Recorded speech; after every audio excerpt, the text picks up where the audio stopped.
Tuesday night in San Francisco. Within 6 games of the franchise record Duke Snider back in the 1950s. The rest of the lineup will look like this, presented by your SoCal Helpful Honda dealers. Kyle Tucker's in right field hitting second. As Kirsten told us, Freddie Freeman back with the team at first base hitting third. Teoscar Hernandez trying to build off of getting a hit in his last at-bat of the Colorado series, with Max Muncy not changing a thing coming here to San Francisco. Monster series in Colorado. Dalton Rushing can say the same. Ha-Sung Kim is at short, with Alex Call getting another start in center field. Andy Pages getting his first day off this year. And Alex Freeland is at second base hitting ninth. Well, for the Giants, it's not been Logan Webb, but Landon Roop that's been their top pitcher this year. 27 years old. He's in his 3rd season in the major leagues. And after he fired 6 scoreless innings against the Reds on Thursday, gave up just 1 hit, he's 3-1 with a .238. He's been throwing the ball really well. The only pitch that's really getting hit is his cutter.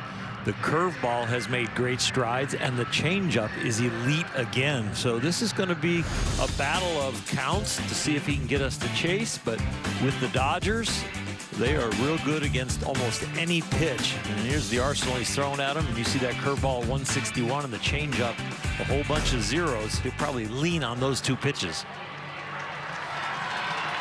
He's the best guy in baseball at inducing weak contact. 22 innings, he's not given up a home run. So you've got a strength against strength matchup here. Not just him facing Ohtani, but him facing the top home run hitting club in baseball. The Dodgers, a major league best 16-6. The Giants are coming off a 4-5 road trip. They're 9-13. So we're all set. It is Roop against Ohtani. Dodgers against Giants for the first time this year, and strike 1 from Roop. Dodgers 12 runs on 15 hits in the finale in Colorado. Good way to finish off that series. It was a little bit dicey. They clubbed 5 home runs. They'll cruise to the win. Hit with runners in scoring position and hit the long ball in the losses. Those were the 2 kind of weakest parts of the offense that was a little stagnant. Quickly 0-2. Roop comes back home, and it's taken downstairs, ball 1. You see the home run numbers overall this year, the 42. That is the biggest, if you're looking for the biggest gap between these 2 teams, that's where it lies. The Dodgers #1 in baseball in those home runs. The Giants have hit 13 total.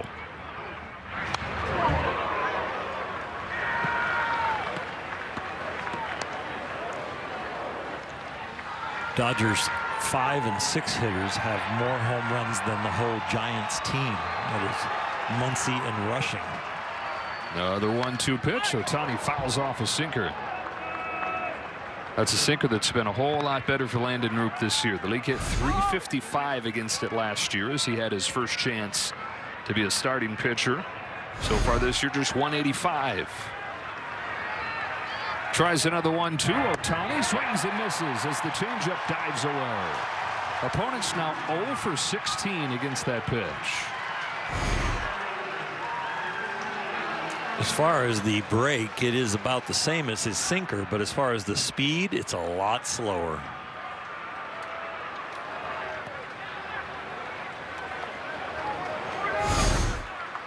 So Roop starts his night with a strikeout, brings up Kyle Tucker. Had yesterday off, had 5 hits though over the first 3 games against the Rockies, and he's happy being on the road, hitting .360 away from Dodger Stadium this year.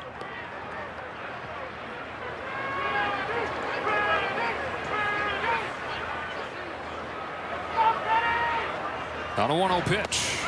Watches a curve for a strike. That's curveball that Landon Roop has been throwing since he was a kid. His older brother taught him that pitch. Growing up in North Carolina. He's from a town called Rocky Mount. Graduated with a class of 28 kids. Went to UNC Wilmington. He was a 12th round draft pick from there. Giants drafted 9 pitchers before they drafted this guy that year. Yet he's the only one of the bunch that's made it to the majors. Fires 2-1. Tucker swings and misses. Devilish movement on that sinker. It started at Tucker's right hip and then brought it into the corner.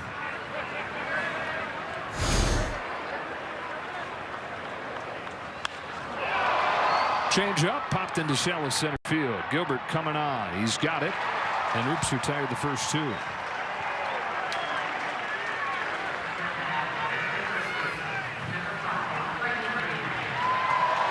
Well, Freddie Freeman makes his return to the Dodger lineup. And congratulations to Freddie and Chelsea and the Freeman family with the birth of London Rosemary, as Kirsten told us about.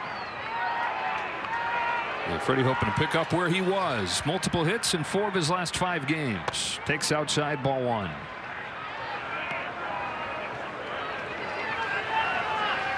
And the boy's got a little sister.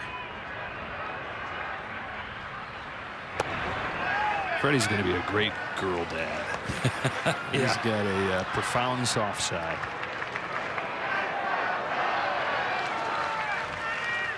He's ahead 2-0. Roop comes home. Freeman swings and misses. 2-1. It's a movement that's being very effective so far in changing speeds with that changeup.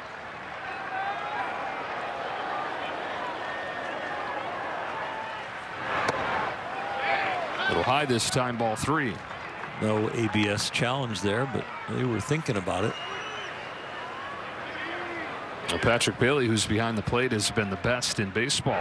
They're getting those challenges. Doesn't need one here. The count goes full on Freeman. He's gotten the first 2 outs on changeup. See what he does here with Freddie. Fires a payoff. And it is a sinker. It just misses inside, ball 4. Dodgers have their first base runner of the game.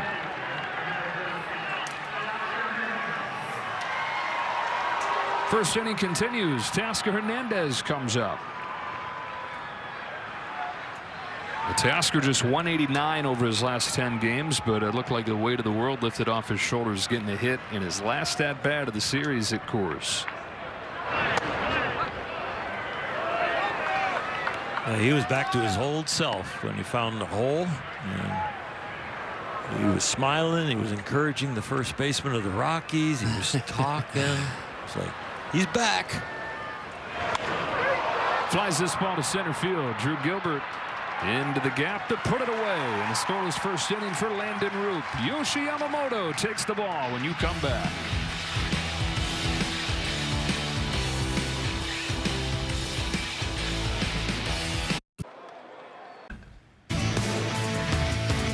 Here come the Giants. Willie Adames will lead things off. Luis Ariz and Matt Chapman 2 and 3. Still trying to get Rafael Devers going, and they'll need to if this offense is going to do what they hope. Casey Schmidt DHs and bats 5th.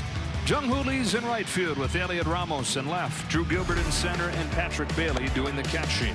Yamamoto somehow doesn't have a win against the Giants in his 2 seasons in the major leagues. He has struggled when it comes to run support. You see what he's done here. Just 1 run in 2 starts last season, but nothing to show for it in terms of wins. Kind of the same deal this year. 4 starts. He's hardly given anything up, but only 2 wins to show for it because he's gotten under 3 runs of support per game. He starts Adames with a curve and now misses away with a cutter.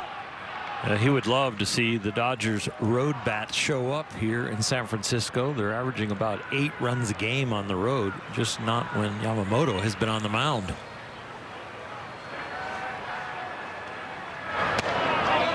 Low with the sinker. Best road hitting team in baseball, but the toughest road park in which to hit. Fewer home runs in this ballpark than any other. And especially this time of year, it plays very pitcher friendly. So he'll take that when it comes to his line, but that run support he's looking for could be tough. 3-1 on Adames. Yamamoto's coming off a game against the Mets where he gave up a home run to Francisco Lindor to start the game and then retired the next 20 that he faced and went 7 2/3.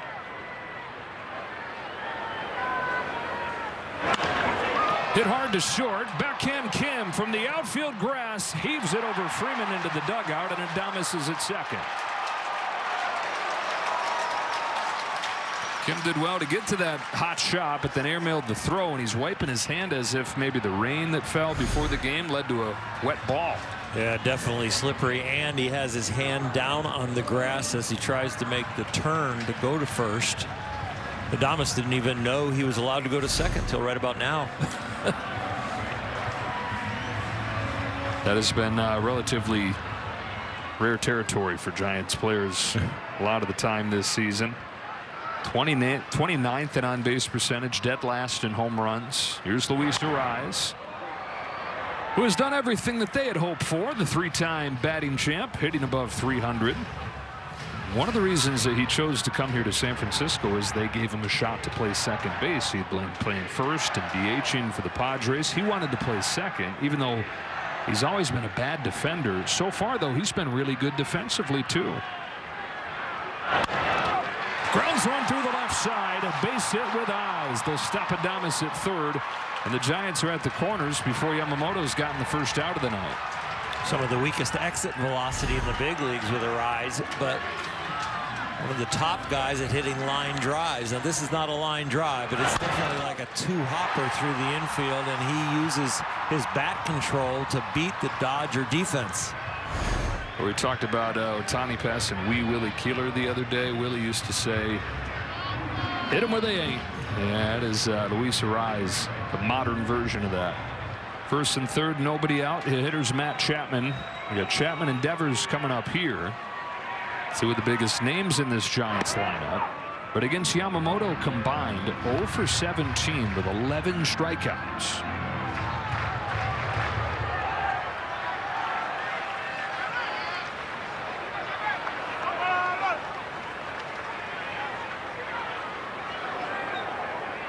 Here's an 0-1.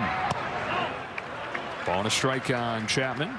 His average is up. He's hitting .292 this year, but his power is down, and I think the Giants would probably take the traditional version of him that hits for a little lower average, but would pop him some home runs.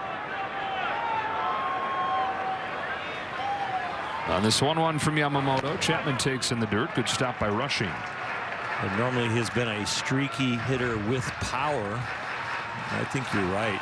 Consistent without power is not going to fit this lineup. They need some pop out of him. Mentioned 13 home runs total for this team, 2 in 10 games here.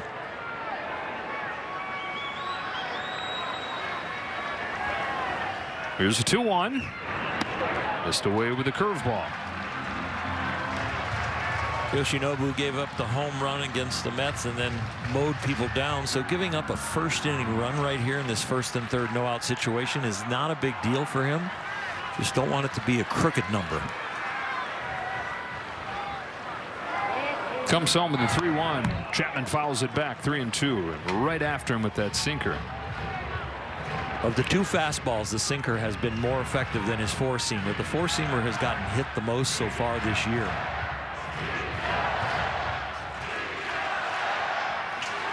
Yet to give up a hit on that sinker coming into the outing. The fastball he's throwing it less and less. Back into a full count with Chapman. He's only got 10 seconds to get this pitch off. I'm sure he notices the clock. Yep, it's right at it. Here he comes, and the bases are loaded. He worked really hard to get that baseball to a place where he felt comfortable, and then was slightly rushed as far as concentration on the strike zone right there, and just kind of pulled it. The Yamamoto, who's got the #1 strikeout to walk ratio in the league, issues a rare one right there. The Giants fans are saying, please, Rafael Devers, their top star in this lineup, hitting just .225 with 2 home runs. Bases loaded, first inning. Fastballs fouled into the glove, and that's what's been going on so far. This guy absolutely annihilates fastballs when he's right, but he's been missing them right in the zone so far. Yeah, last year hit .256 on the four-seamer. This year below 200 at 179. Lines this ball to second and just past Freeland. Giants on the board before Yamamoto gets the first out. Station to station they go. Adames in to score, 1-0 San Francisco.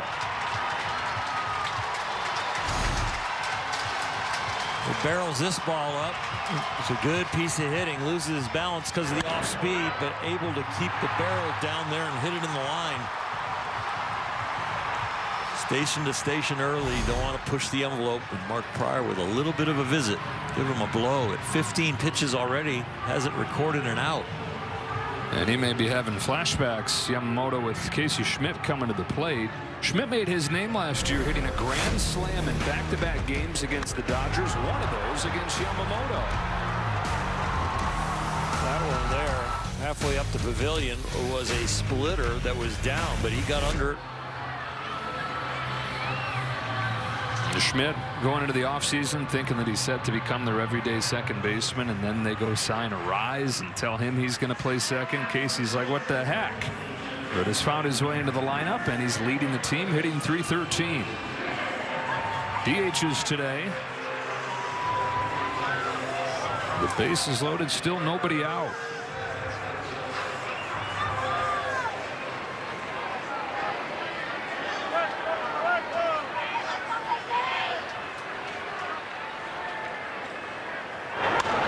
Yamamoto trying to follow the lead of Robleski yesterday, whereas traffic in that first inning gave up just 1 run. Nothing after that. Wound up going 7 innings in that game. Early on this year, that's been the standard, getting deep into games. Pop fly, left center field. Tasker went back at first, now comes on with Call. They collide. Call makes the catch. Throw goes to third. Run will score. And you hope that everybody's okay. Call and Hernandez drilling one another there in the gap. 2-0 on a sac fly from Schmidt. These two have not played together in those two positions this year, and Alex Call sees that Teo broke back, so he is sprinting from center field to help him out. And he is the captain right there, but Teo not expecting him over in left. And they're fortunate. Their heads hit each other. They're fortunate that Call was able to hold on to the ball. Alex says, I get to play like once a week. I'm fine.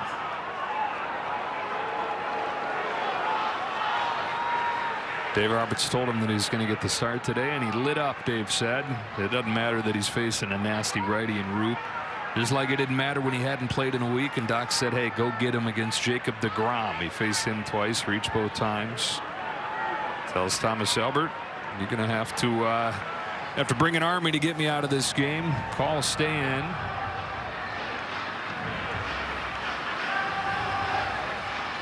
Teo testing his jaw right there. Call hit his right cheek about with his head.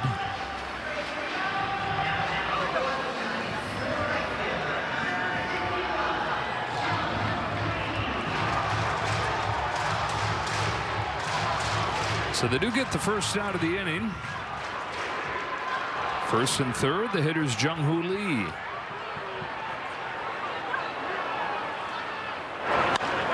Lines the ball to right field. Tucker will not get there.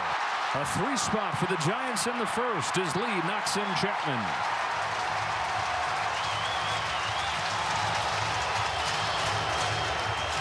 I guess this is why you play the game. Statistically, Giants offense lacking. Statistically, Yamamoto dominating baseball. But here in the first, he's getting hit around a little bit and also doing something that he doesn't normally do. He walks somebody. Though he'd gone at least 6 innings in every game, had not given up more than 2 runs. He's given up 3 before he's gotten the second out here in the first. Elliot Ramos.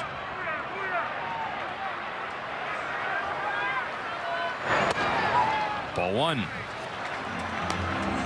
Ramos went into their series this weekend against the Nationals without a home run and then hit 2 of them and drove in 6. He had been benched for a couple of days earlier on the road trip, and he said that woke me up. So head 2-0.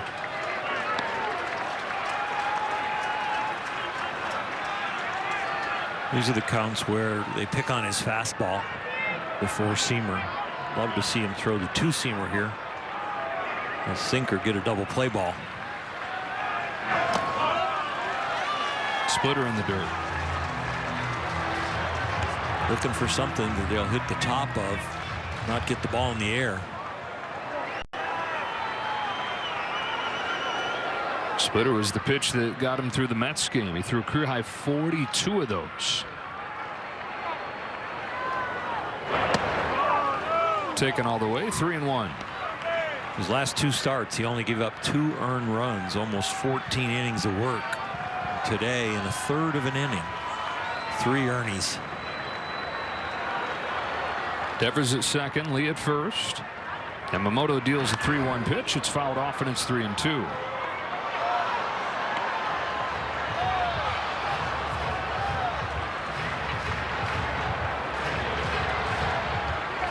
This slider is a very good swing and miss pitch or ground ball pitch. After that front shoulder just opened up on the hitter. Pretty good one. Yeah, better and better the last few starts. Goes with a curve, and it's launched to left. Hernandez to the corner. Yamamoto gets away with that. 2 out. Yeah, every curveball that he has thrown has been kind of lazy. Even though they're strikes, they're just a pattern to them right out of his hand. Pops up, just hanging there. So as it pops out of your hand like that, it tells the hitter immediately it's curveball. And then when it doesn't break much, you are lucky to get it back. 2 on, 2 out. The 8-hitter Drew Gilbert started the season on the injured list with a shoulder issue. He's gotten healthy, and Harrison Bader was placed on the IL, so they brought Gilbert up last week, and he's off to a good start. Had a hit in all 3 games in Washington. Splitter's taken downstairs. Gilbert arrived last year, came over in a trade from the Mets, and a few days after that, the Giants brought him up for his major league debut.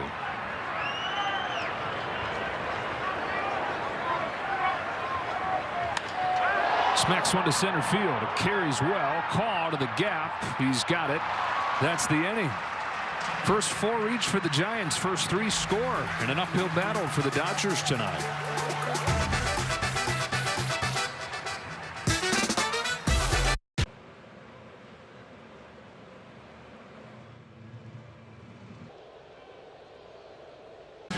Well, Max Muncy was hoping that series would never end. 4 for 4 with a pair of home runs yesterday. 10 out of 17 with 4 home runs in the series. He didn't have his first home run last year until April 30th. It's April 21st. He's got 8 to lead the National League. His hot zone is everywhere, and when he is locked in with his swing and his knowledge of the strike zone, he is very streaky. But right now, he doesn't look like he's on a hot streak. He just looks like he's healthy and locked in.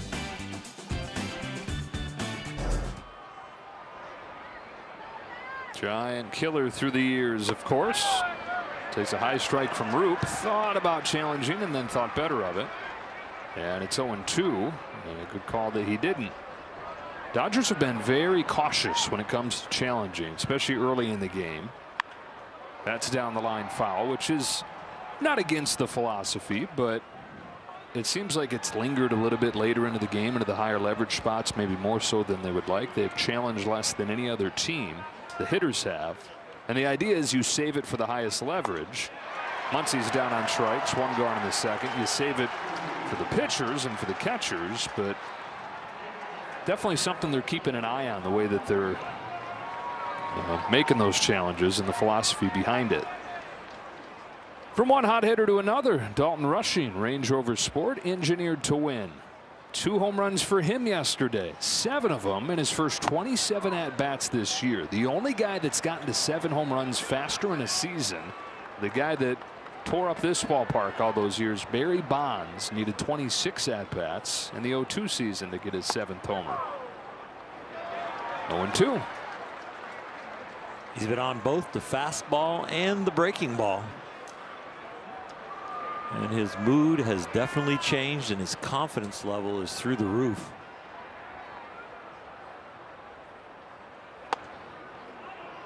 Little high on him, 1-2.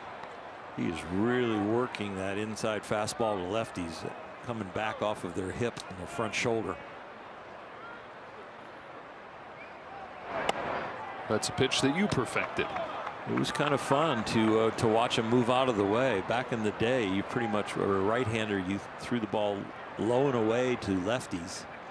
But at times you had to go inside. Rushing rolls one up the middle, backhand to rise. 2 up, 2 down.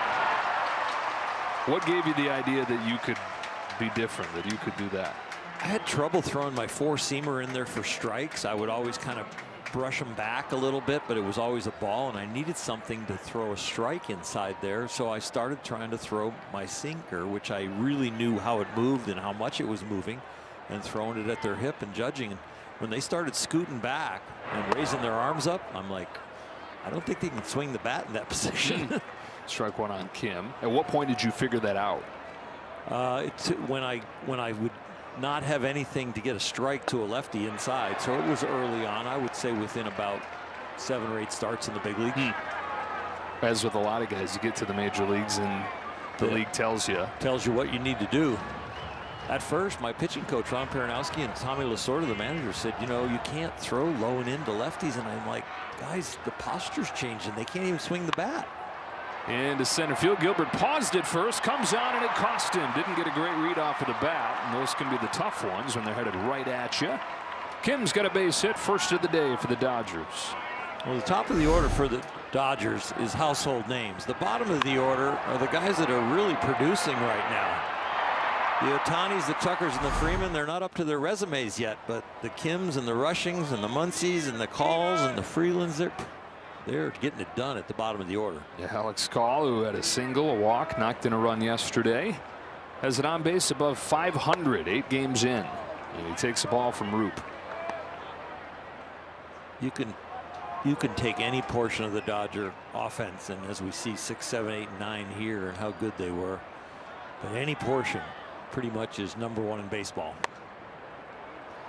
especially the second half.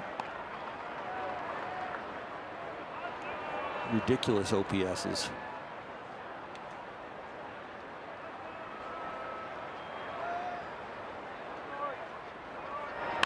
Call bangs one up the middle. Arises there, well positioned, snaps off a throw, and ends the inning. To the bottom of the second we go. Giants ahead by 3.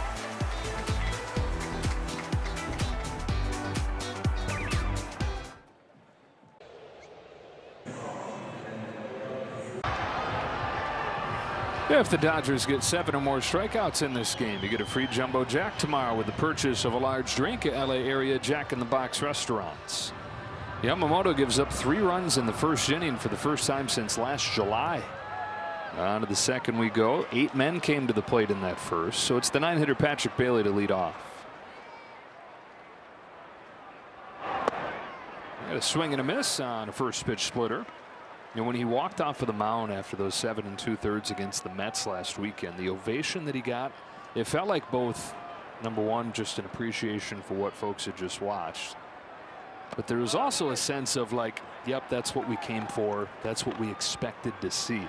He's pitched so well for such a long stretch now, where it's jarring when he gives anything up. So far in his career with the Dodgers, 16 games over 500, an ERA of about 2.5. Bailey to left center field. Tasker Hernandez is there for the first out. Batting average against under 200. World Series MVP. And to think he got blasted in his major league debut in Korea. Everybody's like, oh no, because he had signed the largest contract for any free agent pitcher ever. And it was like, this guy better be good. And 1 game in, that's all we had to go on, and it was not good. Dodger scout Galen Carr, it might have been the worst day of his life. He was the one right at the front of telling how good he was as far as scouting him and cross-checking him and watching every movement he makes before the Dodgers signed him. 1 ball, no strikes on Willy Adames, who singled to start the game. And came in to score their first run. Inside corner, 1-1. We were talking with Dave Roberts before the game today about when did it turn for Yamamoto, because it wasn't perfect immediately. He said about midway through his first year, he can remember the team showing Yamamoto the data, the difference, strike 1 versus ball 1. 1 ball, 2 strikes here. And when your delivery is as consistent, your delivery command is as consistent as his is, it basically was as simple as seeing that data and making a decision. Okay, I'll get strike 1. And he's been a different guy from that moment forward. Yeah, instead of like half the ball on the plate and half the ball off the plate, as far as that's my location I'm looking for on the very first pitch, he went more to like a 1.5 balls on the plate on either side of the.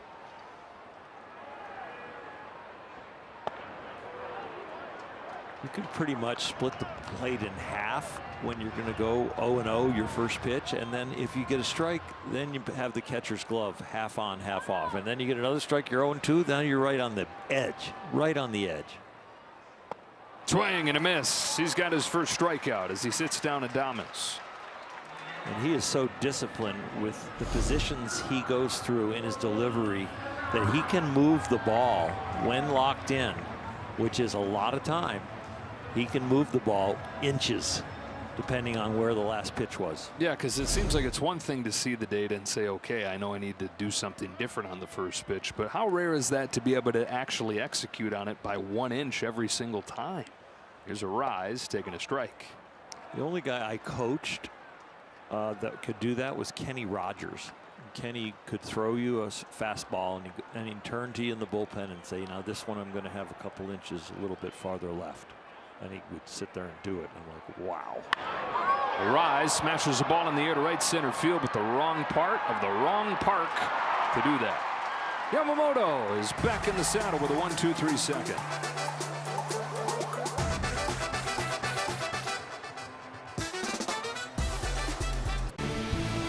MLB Plus is new for 2026. Stream MLB Network 24/7 and select out-of-market games every week. Plus live radio broadcasts of every game, game day 3D, big inning, and minor league action.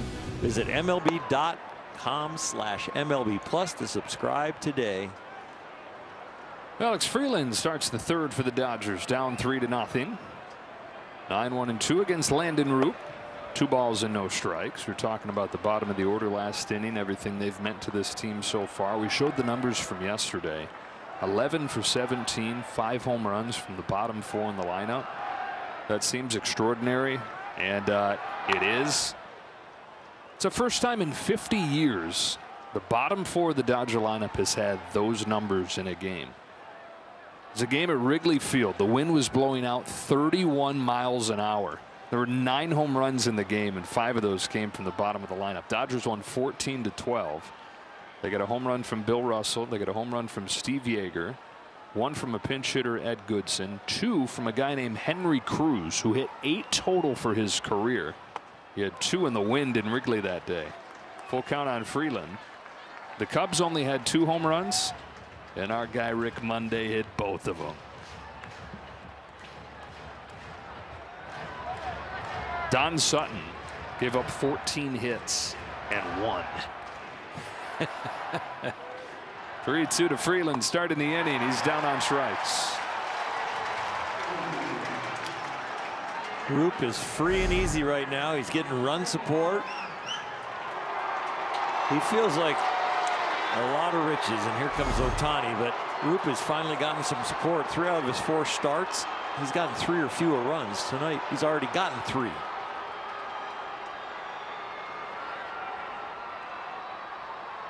Struck out Ohtani to open the game, and he gets strike 1 on him here. The Dodgers saw Roop a couple times last year. We showed Ohtani hitting that leadoff home run against him. He only lasted 1 2/3 in that game, and Roop said afterwards he felt like he gave the Dodgers too much credit. He overthought who he was facing, shied away a little bit, and that totally goes against his identity. He came back the next time and struck out 8, went 6 innings, gave up just 1 run against the Dodgers a month after that. That's the guy, kind of the attitude that they're used to seeing from him. Mike Krukow told me that he's the kind of guy that prays he'll charge the mound. 27-year-old from the country in North Carolina. Delivers 0-2.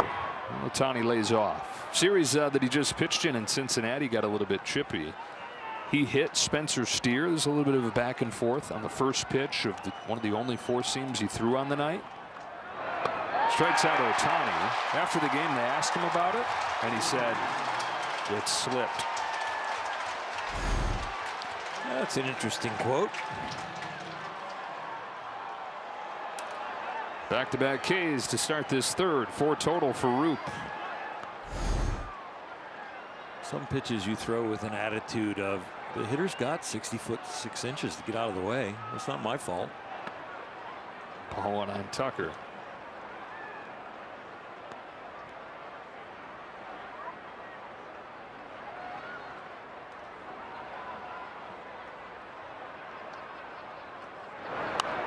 Giants have needed Roop to be good. Logan Webb's got a 5.5 ERA so far this year.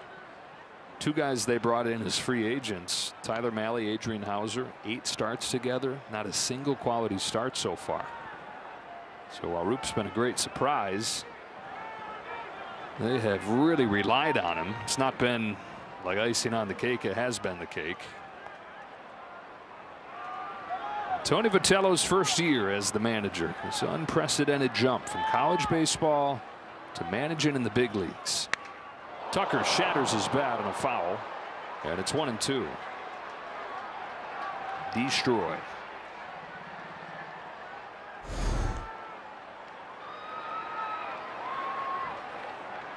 It happens a lot when you have a cupped end and you hit it off the end. You can grab just a portion of the wood and take it all the way down by your hands. That was a changeup. The sinker and the changeup have been outstanding for him so far. Dodgers are 0 for 6 with 3 Ks on those 2 pitches. Roop comes back home with a 1-2 pitch. A little high. Count evens 2-2.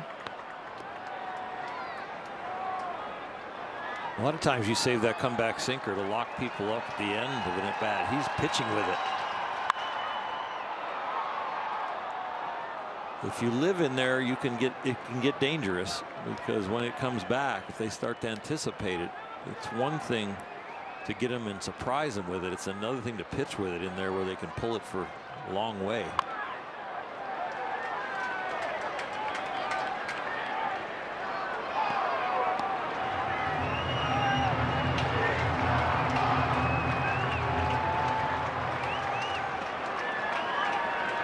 Tucker being pesky. Fouled off a few. Another 2-2. And he's worked it full. A bunch of strikeouts on that opening homestand. But since then, Tucker's strikeout rate back down where it usually is, which is very low. 8th pitch of the at-bat. It'll be a 9th. Roop reminds me of a right-handed Madison Bumgarner. Just the attitude out there, the way he's shrugging his shoulders, the way he's looking back at hitters after he strikes them out. North Carolina guy. Another payoff. Another foul. Good play, Chris Woodward.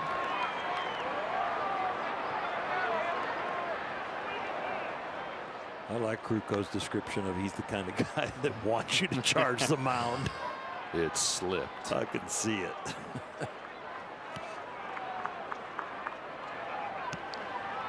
His 10th pitch to Tucker is caught on and missed, and he strikes out the side in the 3rd.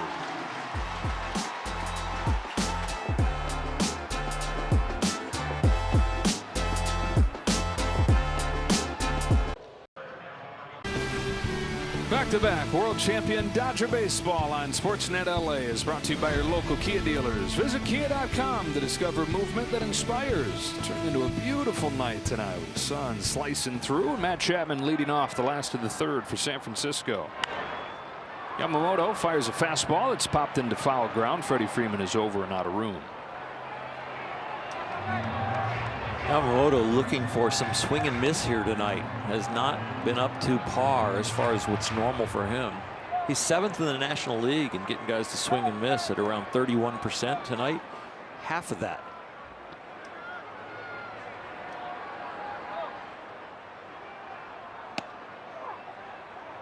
Caught the edge with a slider.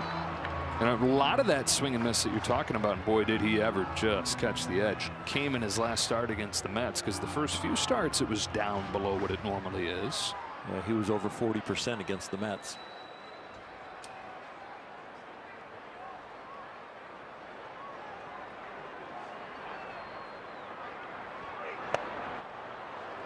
Just misses. Those Mets, by the way,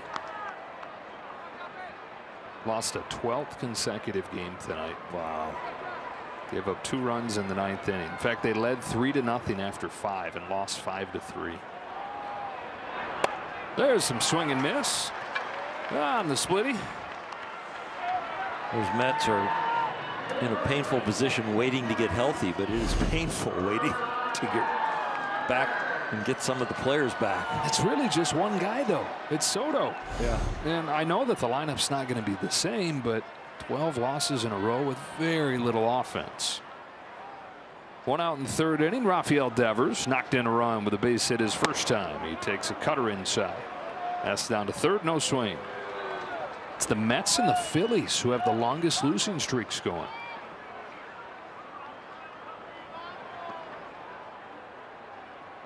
Phillies in danger of dropping 6th in a row.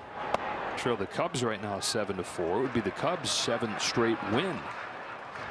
Worth a mention, but the Cubs waiting for the Dodgers when they get back to LA this weekend.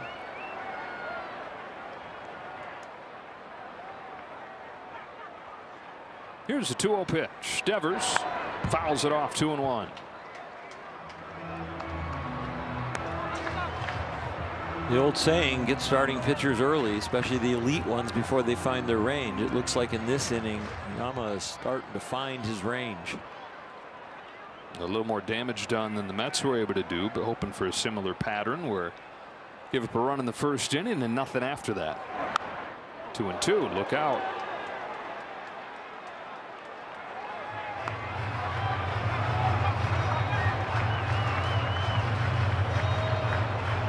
In National League Central, every team is above 500. Yeah. And even the bottom team, Milwaukee's at 591.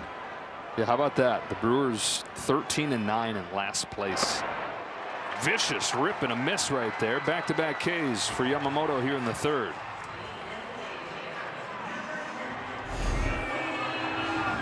Beats him with a 4-seamer. After a good split. Slow him down, speed him up, get the punch out, get closer to Jax. By Jack math, in fact, we're halfway.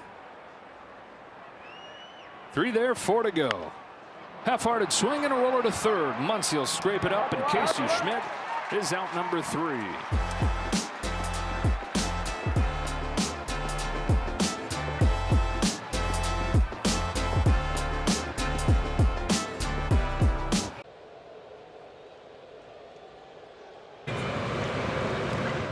Plan the perfect Dodgers date night on April 24th. Purchase a special ticket pack for an exclusive blanket. Visit Dodgers.com/promotions. Dodgers playing from behind tonight, 3-0. That has not diminished her spirit or the pink of that jersey. Freddie Freeman leads off and takes ball 1 from Landon Roop, who seemingly has had all the Dodgers hitters down 0-2. There's about half of them so far in this game, and 5 of them have gone down on strikes. Freeman walked against him in the 1st inning.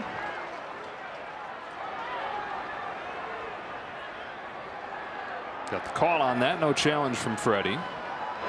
And this would certainly fall into that low leverage situation, leading off an inning, down 3, still early in the game.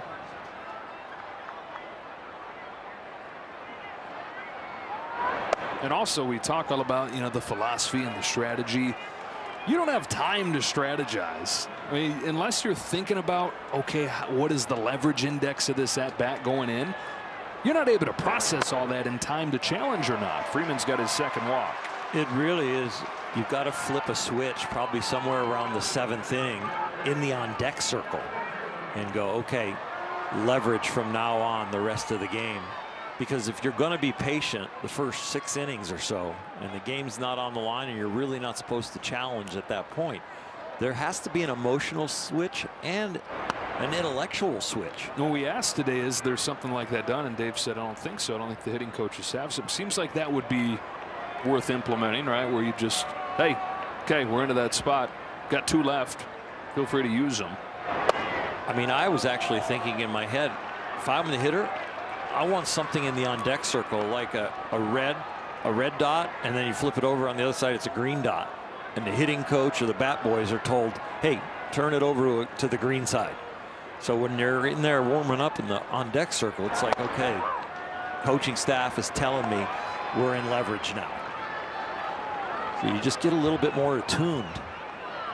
It'd be so hard in the box to get that borderline pitch and then process within 3 seconds. And where are we? Oh, it's 3-2, and it's a 3-1 count. No, Ohtani's on deck, and I need the challenge. You can't. Right, and it's not 3 seconds. You can't do that. Instantaneous. No, it's got to be like a flash card.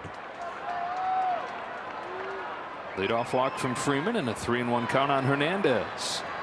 Here comes Roop. Teoscar grounds one gently to second, hit it slowly, so they'll only get one.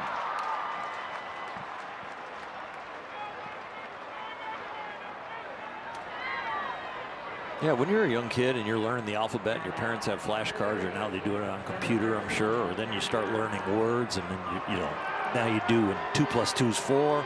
I mean, that's the way it's got to be when you're looking at a ball coming at you 95 to 100 miles an hour and it's borderline. You gotta know what I'm doing right then.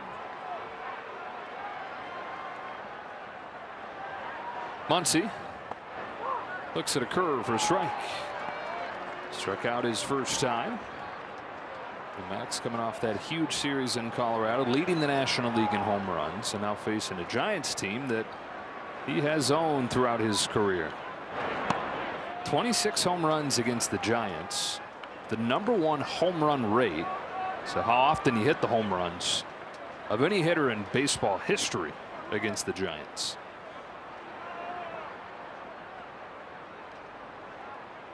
Hernandez off first, 1-1 to the plate. Muncy takes downstairs. He's ahead 2-1. Dave Roberts was saying before the game today, I love that it just doesn't matter right now. It doesn't matter if it's 30 degrees like it was on Friday. It doesn't matter if he's facing a lefty like it was yesterday in Quintana.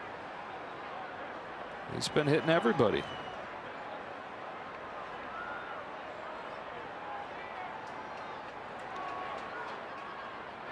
Max even said that cold on Friday might have had something to do with it, where it was so cold he just had to get bundled up, bite down, and then he couldn't really feel anything.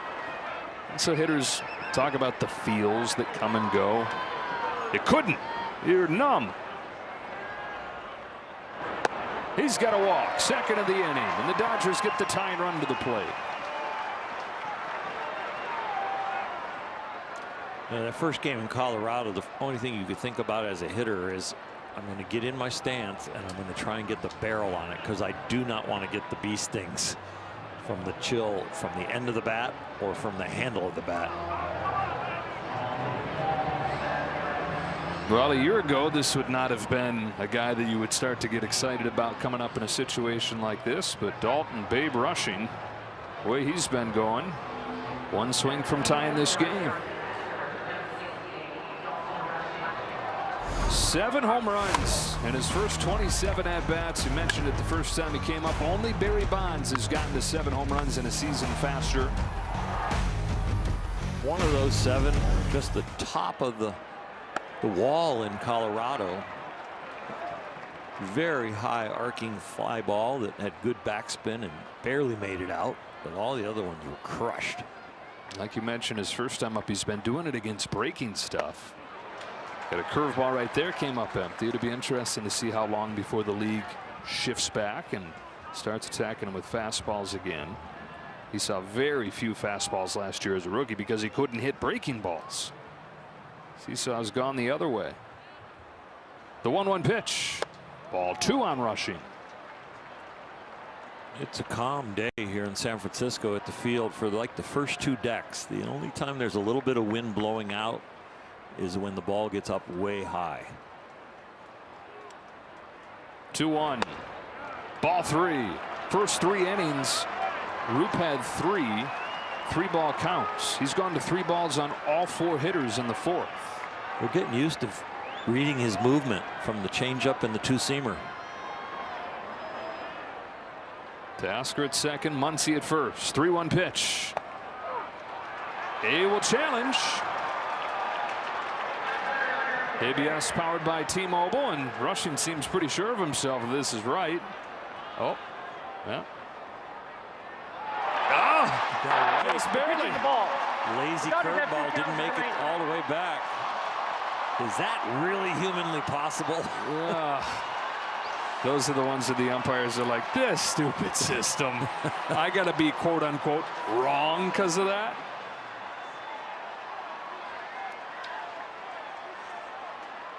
Kirsten tells us Mark Pryor's down there jumping up and down, celebrating, praising technology.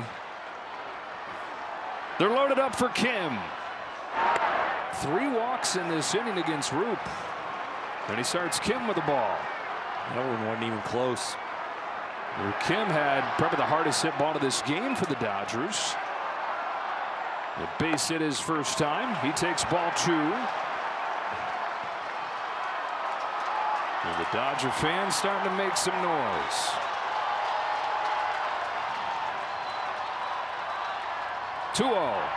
Ball 3 and nowhere to put him.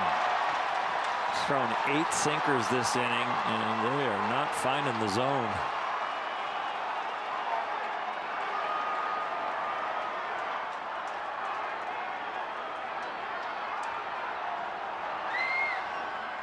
Auto take. Strike 1. Hadn't walked more than 2 in a game. 7 total through 4 starts.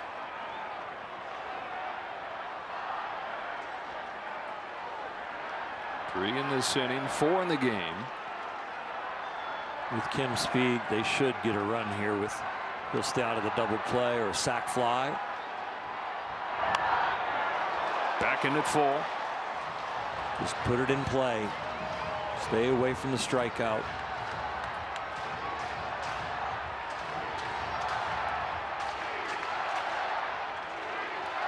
Payoff. Fouled off.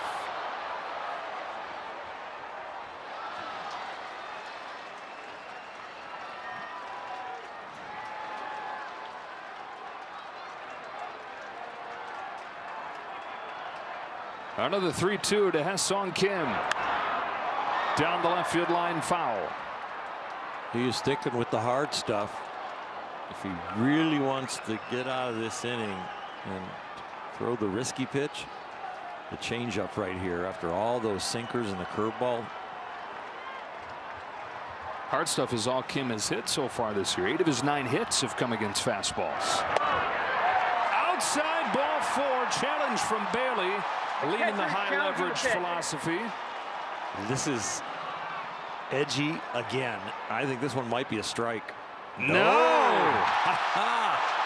ABS powered by T-Mobile. The Dodgers on the board on the 4th walk of the 4th inning.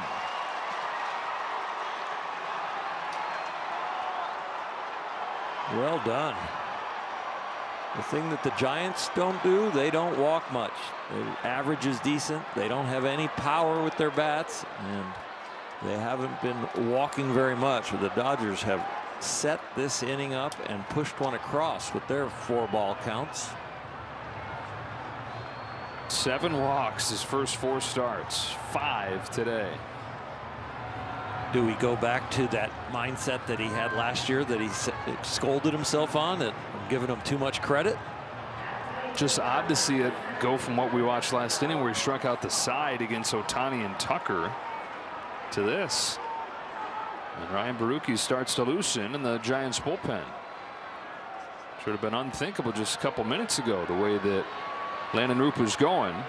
So still loaded, still down 2. See what Alex Call has for him. You know that Call's not going to help you out when you're trying to find the strike zone. The one good thing for Roop is he walks Muncy left-handed, Dalton Rushing left-handed, Kim left-handed. Now he at least has a different stimulus out there with a righty, but still can't find the zone. Boy, Call gives you epic bat flips on bases loaded, nobody out, blowout game walks. How about if you can pull one off with the bases loaded? The bases empty walks, I meant. That's a strike, 2-1.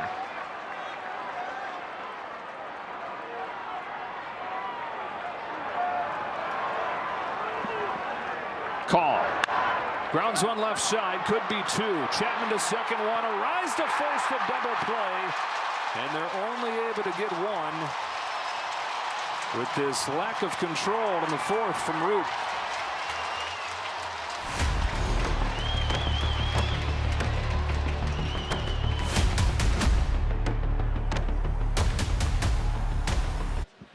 On the next episode of Backstage Dodgers, Miguel Rojas and Clayton Kershaw are mic'd up as they receive their World Series rings. Plus, the Dodgers head back to Toronto as Andy Pages and Miguel Rojas relive their biggest World Series moments. Backstage Dodgers tomorrow after the postgame show. Yamamoto gave up 3 runs in the first inning. First 3 batters that he faced all came in to score. But has retired 8 in a row as we move along to the 4th, and Jung-Hoo Lee leads off. Lee knocked in the 3rd of those first inning runs. Base hit on the first pitch that he saw.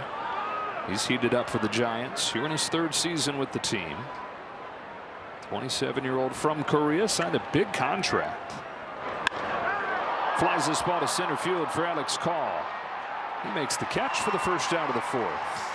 The 3rd year of a 6-year, $113 million deal for Lee. Dislocated his shoulder his first year about a month in, so last year really was like his rookie season. Bit of a choppy start to this year, but I like what they've seen from him the last couple weeks. He's the first out of the 4th. And here's Elliot Ramos.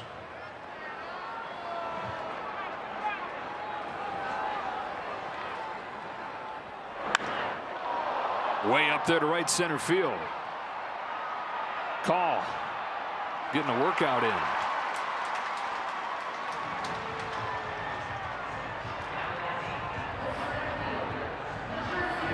Two outs on 3 pitches.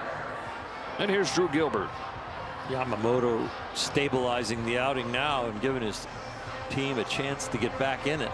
Only 49 pitches. Roop now has 86. That's insane. Flipping the script. 34 pitch inning will do that to you.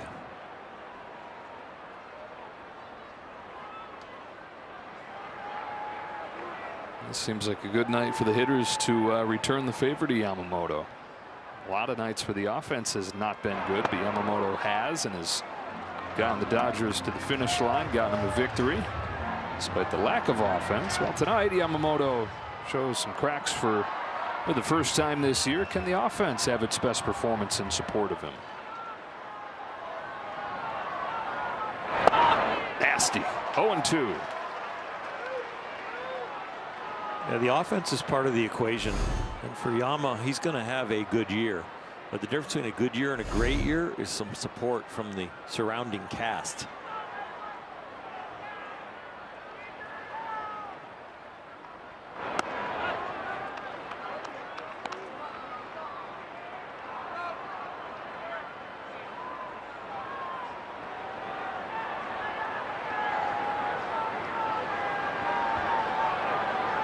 Looking for another 1-2-3 inning. Gilbert lays off the splitter. Count evens 2-2.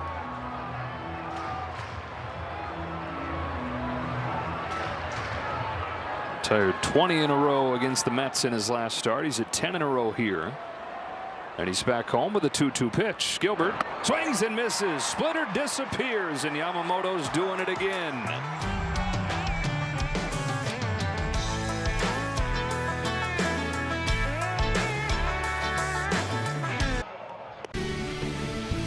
Back-to-back world champion Dodger baseball on Sportsnet LA is brought to you by your Toyota dealers. We make it easy. Dodgers down 3-1 at the top of the 5th inning. It's turned into a really nice night here in San Francisco. It's Alex Freeland to start the inning. Roop comes home and Freeland takes ball 1. 34-pitch 4th inning, but the Dodgers unable to fully take advantage of it. They got 1 but left the bases loaded and let Roop off of the hook. Damage not done on the scoreboard. Damage done, though, in the fact that pitch count is up around 90 already. The Giants bullpen looming out there that, well, it's been pretty good. Remains a question mark for him. And certainly when you're facing a guy like this, how good he's been this year, feel like your chances are better when you get into that pen. 3-1.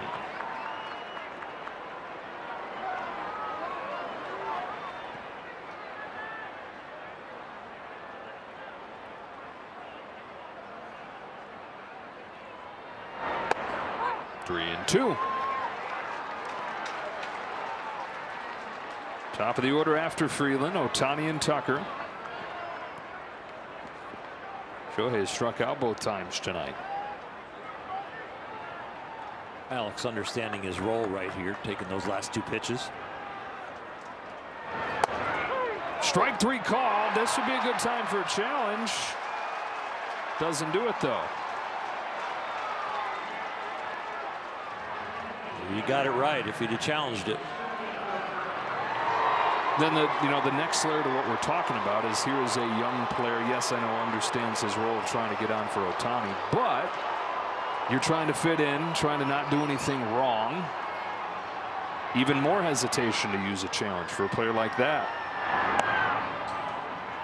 It's interesting for left-handed hitters taking pitches where they think they're walking, because they have a tendency to kind of leave the box early and they're moving their eyes. And I'm not sure how much confidence they have, because they make the read early, the ball right out of the pitcher's hand, like that's going to be high. Well, that's going to be outside. And then all of a sudden they're kind of walking towards the first base dugout. And those strides towards the dugout kind of probably give you some hesitation on whether you want to challenge it or not.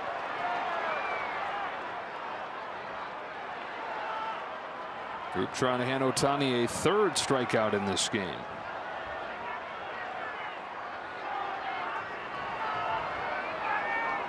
One-two. Barely stays alive. 2 other strikeouts here is what he threw at him, the whole kitchen sink. And you see he's gotten him out, down and away.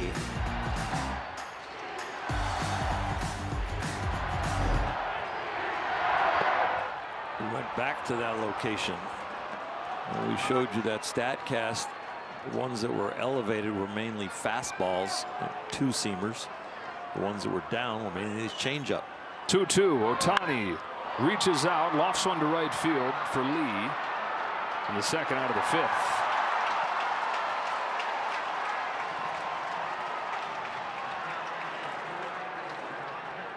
Only giving up 1 run to the Dodgers, and he's doing it without throwing first pitch strikes. 6 for 18.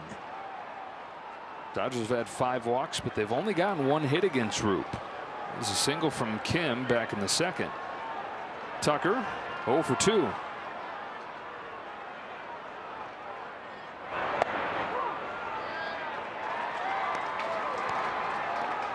Dodgers the top offense in baseball, 6 runs per game, even without a couple of the stars at the top really hitting their stride fully. Ohtani, while he's got the on base streak going, his OPS is more than 100 points below what it's been the last few years. For Kyle Tucker, better the last couple weeks, still not quite himself. Waiting for those guys to take off. Mookie Betts, of course, still on the injured list. Tasker Hernandez has struggled the last couple weeks.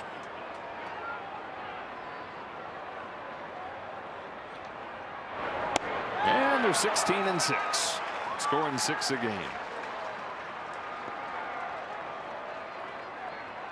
2-2 on Tucker as Roop gets close to the end of the line here.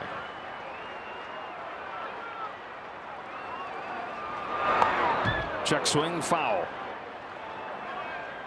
These Dodgers have raised the bar on themselves and spoiled us. It was crazy how good this team could be. Another 2-2. Tucker yanks it foul.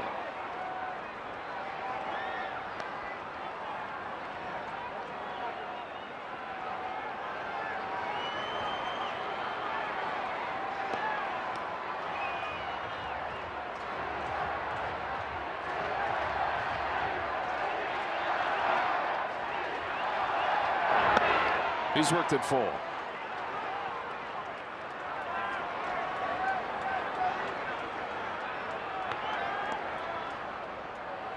His 105 pitches, a new career high for Roop. It only exceeded 100 3 times. Strikes out Tucker to finish off his night. 7 Ks to help him overcome 5 walks.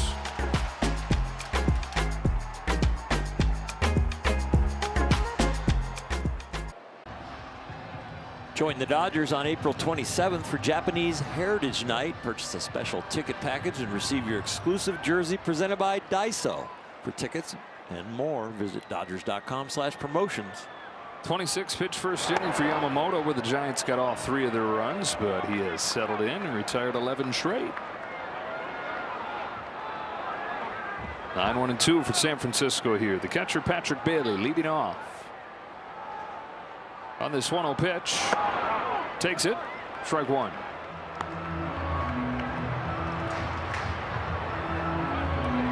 Barely.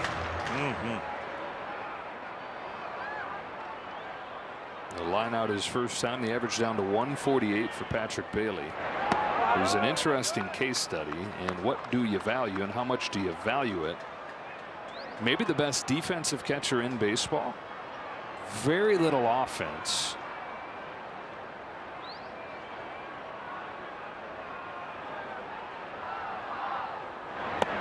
Now, overall, you look at the numbers and it's like that is unplayable. Relative to the rest of catchers, it's only not good. And when you combine that with elite defense, it's still a guy. And also, what's the alternative, right? They had a guy in Daniel Susak come up and he was hitting 480, but they just put him on the IL. So you'll take the elite defense at the most important defensive position, arguably, and whatever offense you can get.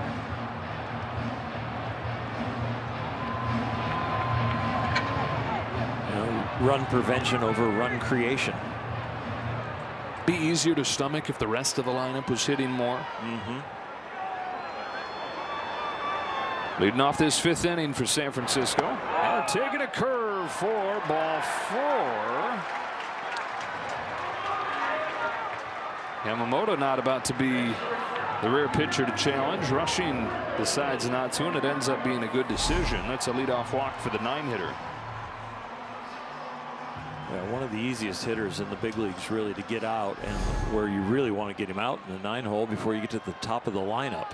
I'm surprised he threw him a 3-2 curveball. First base runner for the Giants since the first inning. Adames waves and misses at a slider. Boy, he was cheating on a fastball. Started the game with an infield hit, came in to score. Second in the National League in extra base hits here in his 2nd season with the Giants.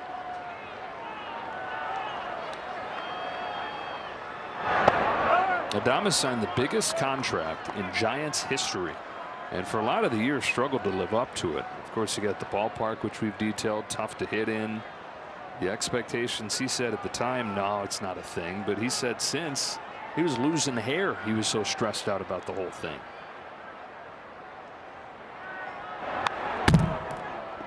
Still, though, by the end of the year, he had 30 home runs, and that's a big deal here. Giants hadn't had a guy hit 30 home runs since Barry Bonds did it in 2004. Every other franchise had had at least 6 30 home run seasons in that time. Dodgers had 15.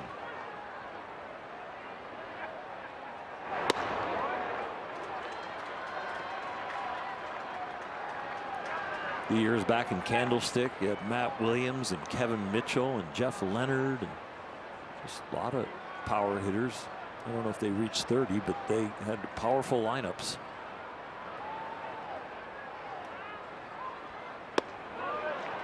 Count is full.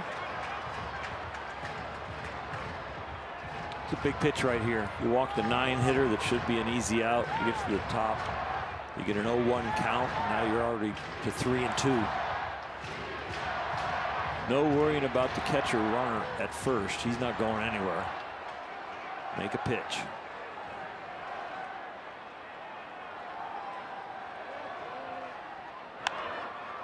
Pop up.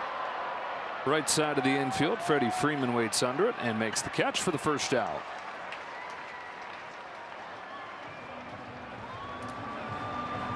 Went back to the slider right there, the same pitch that he swung and missed at to get the count to 0-1. Sometimes the pitch selections are coin flips, but you go with the one that felt the best or you've had the best results with. That slider more and more has been that for him. See Luis Arraez pointing out where he wants to hit it. It's where he hit it his first time, to the vacated left side. And as part of his approach, he will pick a spot and try to aim the ball right there. He needs to pick the biggest hole because he doesn't hit it very hard. In fact, less hard than any hitter in baseball. There's just more of it. More of that soft contact than anybody in baseball. Jam shot to short, caught by Kim.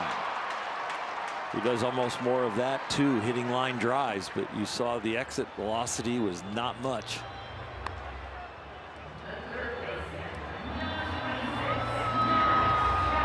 So a couple quick outs after the walk. And now Chapman, who's got a walk and a strikeout in this game. Giants 3, Dodgers 1, bottom of the 5th. First meeting this season between these longtime rivals. Back to 1890.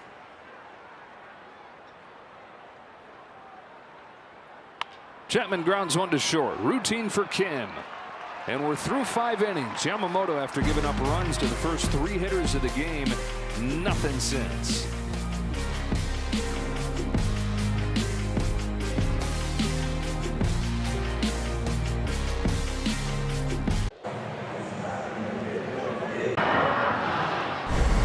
Performance Spotlight is sponsored by your Southern California Nissan dealers. Landon Roop goes 5 innings and gives up just 1 run, even though he walks 5. Dodgers only had 1 hit against him and could not cash in on that bases loaded situation in the 4th beyond just the 1 run. Scored that inning without a hit. And so the bullpen takes over here in a 3-1 ball game. This is Ryan Baraki.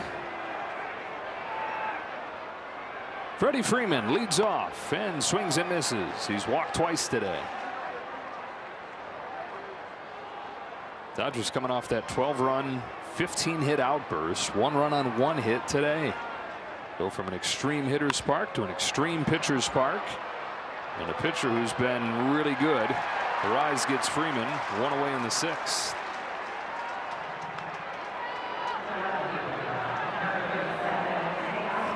Here's Tasker.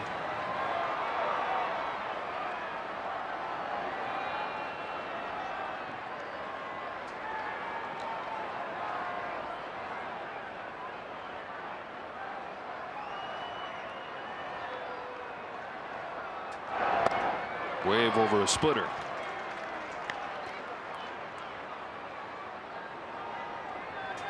This small slump that Teo has been in, he has been swinging at a lot of balls down below the knees. Swings at that one down the line, and it sneaks by Chapman into left field. Hernandez headed for second with a 1-out double. The fact that it came from a left-hander allowed him to get the barrel on that because it's breaking in towards him. The righties have been getting him to chase and getting him to chase down and over the middle, but as the left-handed breaking ball comes down and into him, there's enough swing and enough timing left to squeeze this down the line.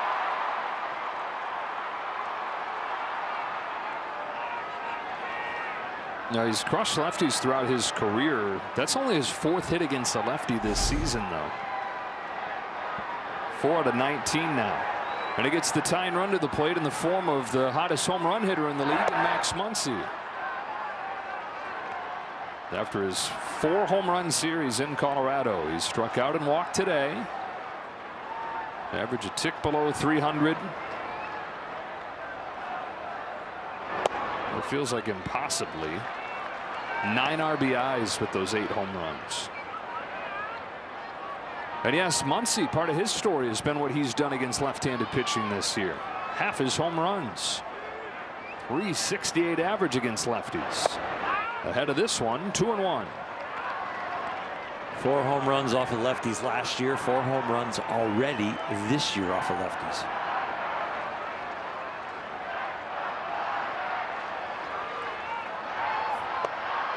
Apologize, 3 last year.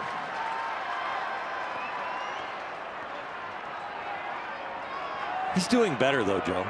That's the main point. Arrow up.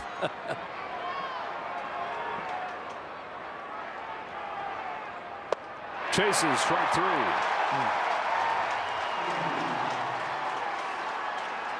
This is convince him what's coming and put it in a hard place to hit.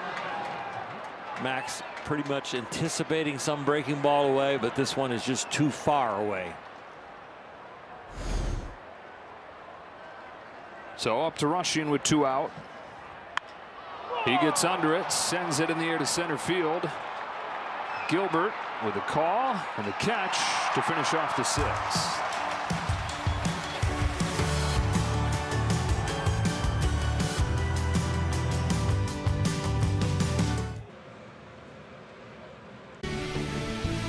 Back-to-back world champion Dodger baseball on Sportsnet LA is brought to you by Jack in the Box. Jack's new Smash Jack Sliders Munchie Meal with a chance to win the $75,000 prize for Jack's 75th anniversary. You're welcome back here to San Francisco. It's a 3-1 ball game. It's a 1,288 to 1,288 all-time series. First time these teams ever met up back in 1890. The Dodgers had a third base coach named Darby O'Brien, and he faked out the Giants by pretending to be a base runner, dashed home and forced a throwaway, and tricked them into the winning run. And the hatred was born. Wow. New York Giants, Brooklyn bridegrooms. Somebody was getting hit the next at bat.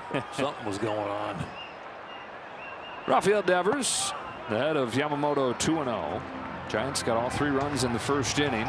Devers knocked in the first of those. They don't have a hit since. Who would have thought that Yamamoto would outlast Roop in this game? The way that it was going after 1.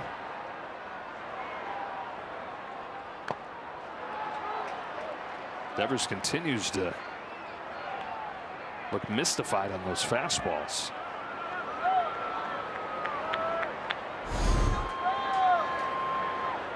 Has gotten 14 of the last 15. Just mixed in 1 little walk. 15 out of 16 when this comes down to Kim.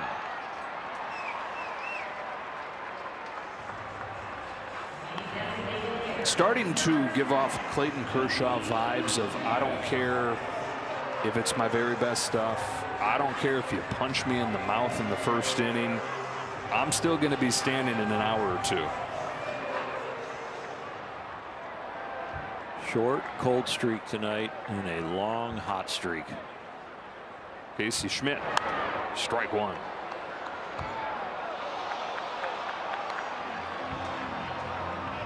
Great teams, great pitchers. They all have cold streaks. They're great because they're short. Strike 2. Pinpoint cutter right there. Right height, right movement, right location.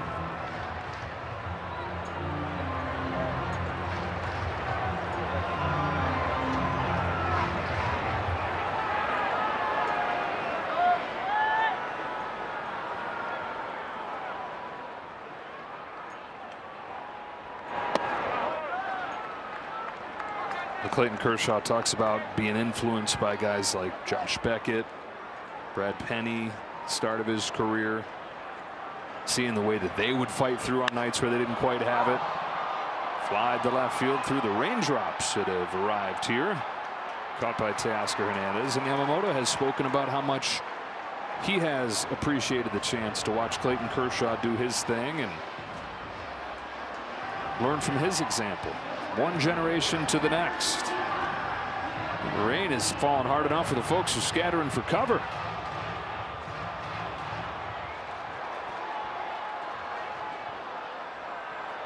Two gone. Jung-Hoo Lee got a fastball by him.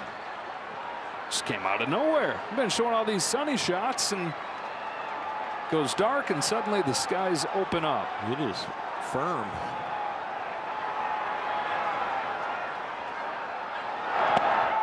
Umpire's probably trying to get through this inning.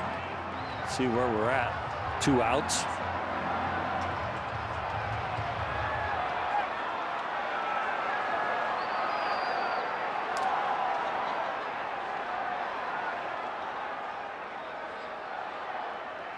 Yamamoto to Lee with a 1-1 pitch. Poked foul, strike 2. Just his 80th pitch of this game. Even with a long first inning. Rain willing, chance to get into the 7th tonight. Here's his 1-2 pitch. Lined over second into right, and a base hit. It's the first one for the Giants since Lee had his first. in the first inning. That ball's got to feel like a watermelon seed when it goes out there and hits that outfield grass with this rain. Just skids after this line drive hits the ground. It's a good piece of hitting.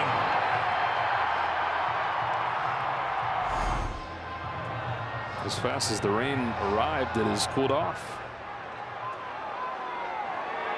And the rain is starting to disappear. 2 outs for Elliot Ramos. Strike one. Yamamoto getting the job done below 2 of his norms. Normally a lot of swing and miss and a lot of ground balls. About half pace tonight on both those categories.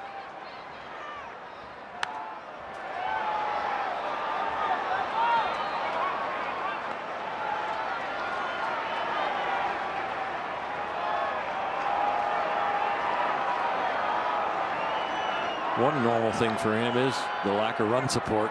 For some reason, they have not scored on his nights.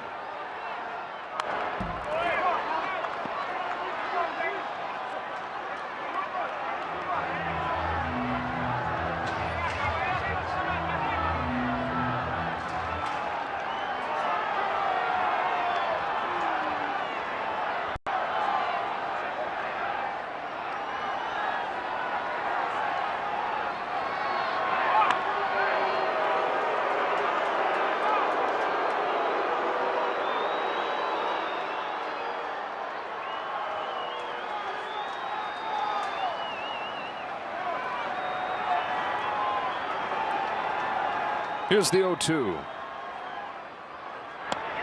Lays off the curve. It's one of his better curveballs, sharp and down, just a little wide. Doesn't get the bat started the whole way.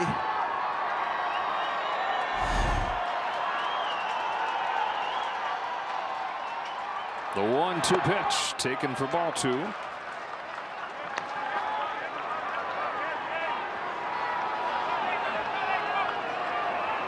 You go to the well with the slider.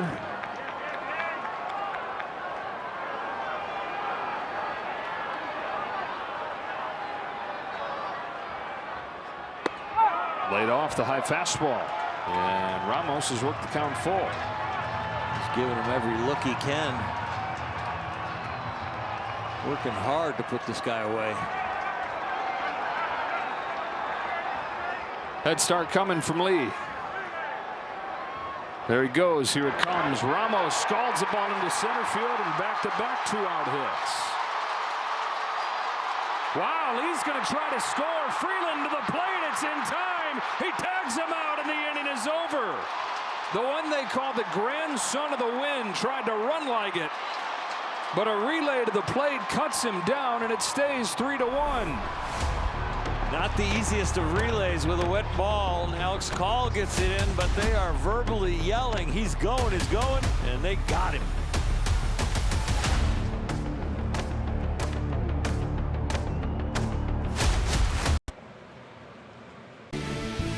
Back-to-back world champion Dodger baseball on Sportsnet LA is brought to you by Heffernan, because you're different.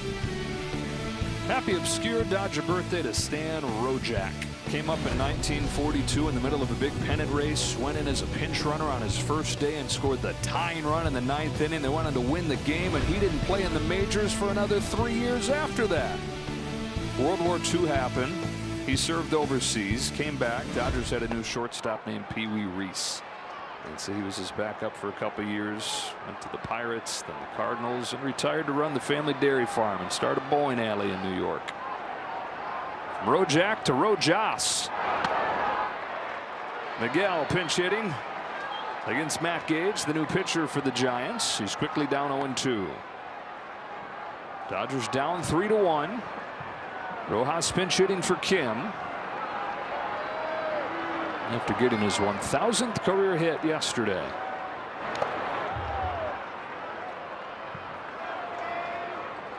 (1,000 and 1,001). 2 at-bats in a row. He's been hot off of left-handed pitchers. That's why Dave Roberts ran him up there. He's 9 for 17 with 3 extra base hits and 3 walks off of lefties so far this year. You're going to start questioning his decision to retire. I don't think he's retiring as of right now. He's going to have another press conference. Count evens 2-2. Here's the 1,000th hit. He said after the game, look, people thought that I was going to be utility guy tops. They said I couldn't hit. People didn't think that I could hang around long enough to get 1,000 hits. That's why this means so much. Dave Roberts tricked him into thinking he's throwing the ball away. He had his first hit in Colorado, gets his 1,000th hit in Colorado.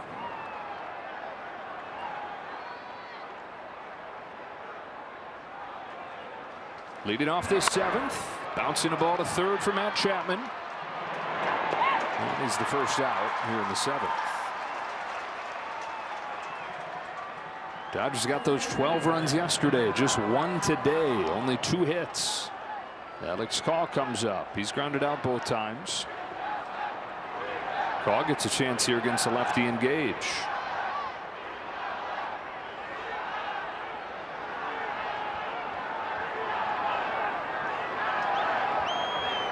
Gage, the most heavily used reliever so far.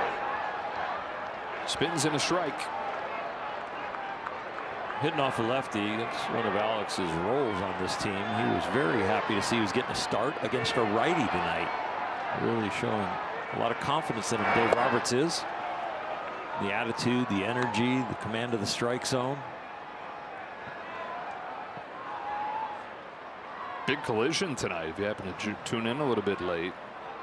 First inning, he collided with Teoscar Hernandez, stayed in the game. Punches this bouncer to second, hops up on a rise, but he fields it cleanly. 2 up and 2 down, and a pair of grounders.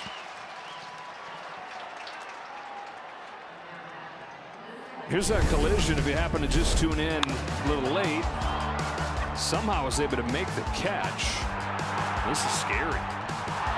Mateo broke back about 2.5 steps. Looked like he was going to be late, so Alex sprinted over there to cover for him. They both ended up a little shooken up.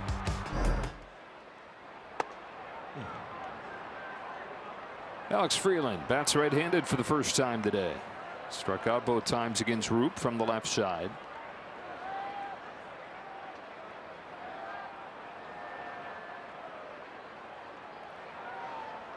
Well, this part of the order, when you consider 9-1-2, has stopped any kind of momentum they've had tonight. Those guys combined 0 for 8, 6 Ks.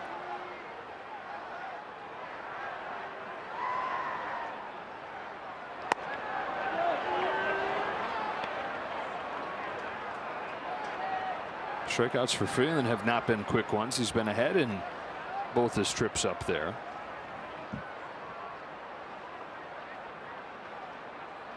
On this 2-1 from Gage, he taps it foul, and it's 2-2. Trying to get Ohtani to the plate as the tying run here.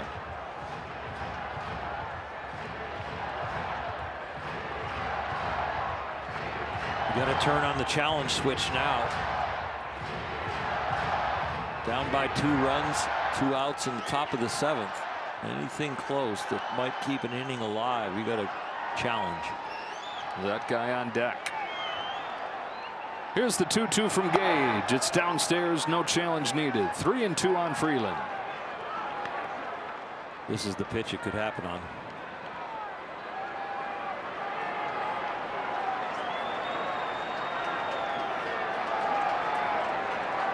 The payoff.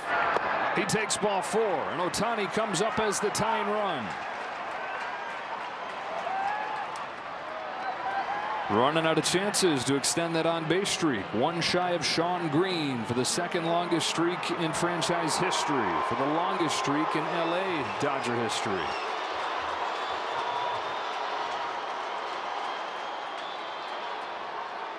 They're going to make a change.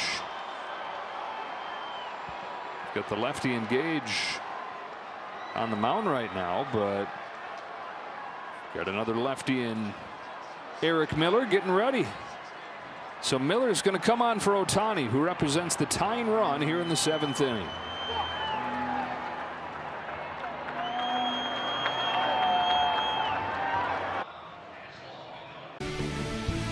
Dodgers celebrate Women's Night on April 28th. Grab your special ticket package and get your exclusive quarter zip sweater.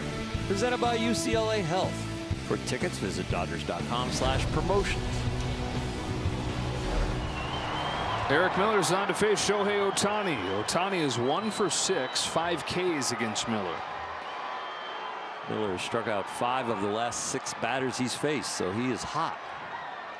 Coming off his first career save in Cincy on the road trip. Misses with his first pitch to Ohtani. His bullpen for the Giants has been ongoing auditions, no really set roles, although pitching pretty well to a 2 ERA the last 2 weeks. Tying run at the plate in the 7th. 2-0 on Ohtani. If you're thinking long ball off of Miller with Ohtani up, he hasn't given up one in 52 1/3 innings going back to last year.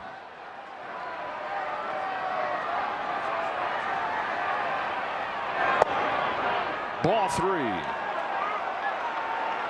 Yeah, Miller had been the top reliever in the National League for a lot of last year before his elbow started bothering him. He was shut down late last season. Ohtani will have a green light if he wants it. Takes a strike. 3-1. That on base streak on the line, but also is this game. 3-1 here. Look for something middle in to drive over the right field wall.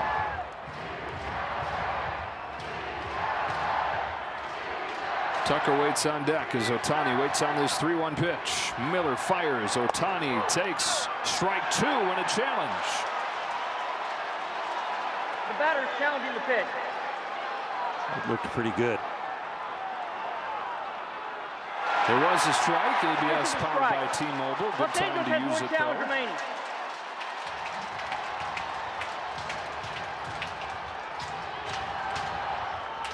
Second challenge Shohei's made this year, looking for his first successful one.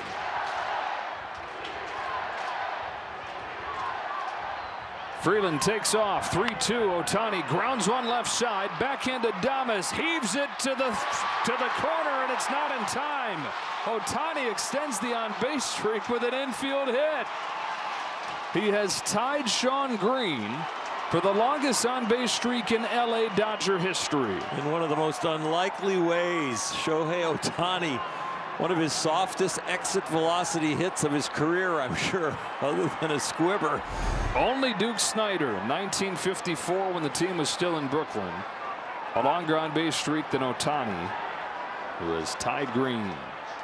Well, he's just been finding away a lot of these days recently. It's come down to his last at bat a few times. The bigger deal here is that he's now aboard as the tying run. Kyle Tucker's at the plate.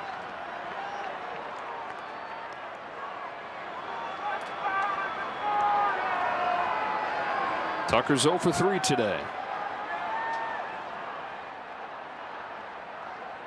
Miller throws. 2-0.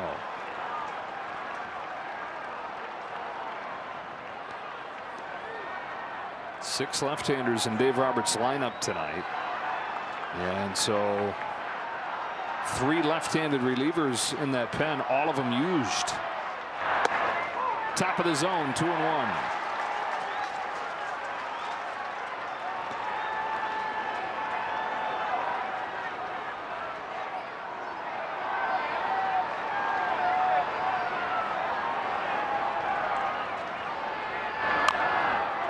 Connigan's up. Deuce is wild here in the 7th. Back-to-back 2-out base runners. Freeland walked. Ohtani with the infield hit. And a 2-2 pitch coming to Kyle Tucker. Got him. Stand and stretch. Time for the 7th inning stretch. Brought to you by Sit and Sleep.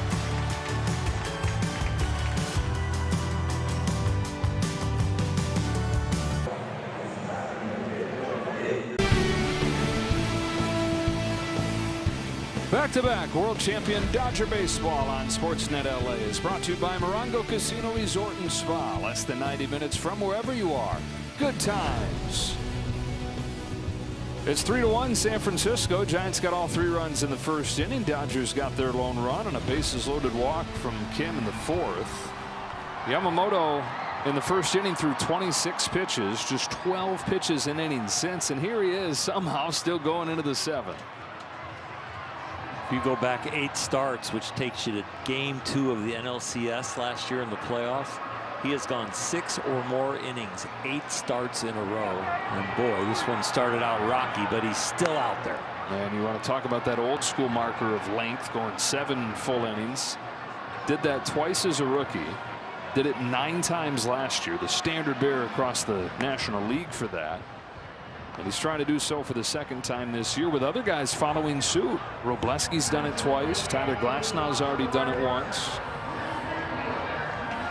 You get admiration from your teammates and around the league when you have an outstanding outing and you go 7 or 8 and shut out ball, strike out 7 to 10. But you get a lot of self-esteem and feeling good from your guys and a lot of respect when you do what he's doing tonight. 8-9-1 for the Giants here. It is Drew Gilbert taking a fastball low. Bailey and Adames follow. Tanner Scott getting loose as Dave Roberts embarks on navigating this bullpen without Edwin Diaz. Half-hearted ground ball foul. 1 ball 1 strike.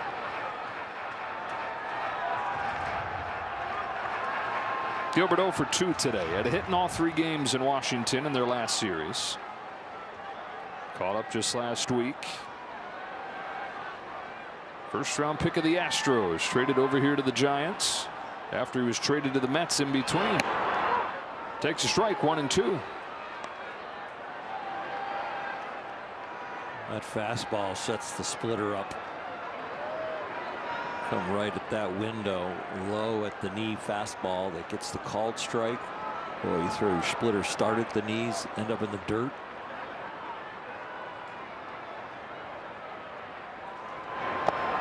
Was a splitter, and Gilbert laid off it. That one started ankle high, ended up in the dirt. It's a good miss with an 0-2 count. No, 1-2 count.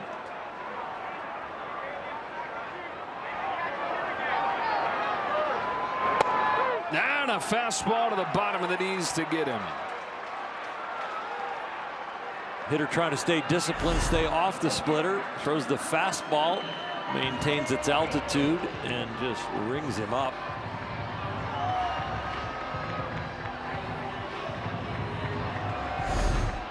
Strikeout number 5 for Yamamoto. 1 out in the 7th. Patrick Bailey swings and misses at a cutter. That's a pitch that Yamamoto has thrown more this year, but it's been hit hard. 500 average against it. A sharp one right there to the Giants catcher. Comes back home with an 0-1. Splitter, dunk to the knees. 0-2. 95 pitches, still with command.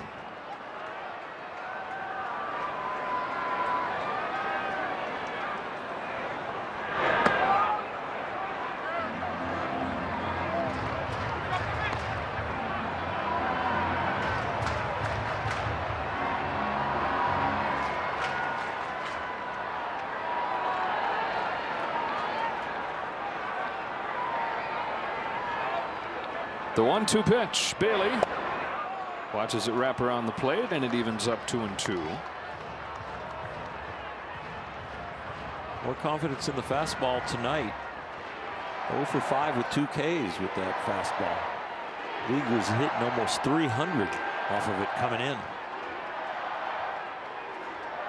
Delivers 2-2 and strikes him out. Same way that he got Gilbert. That fastball looking for his 6th.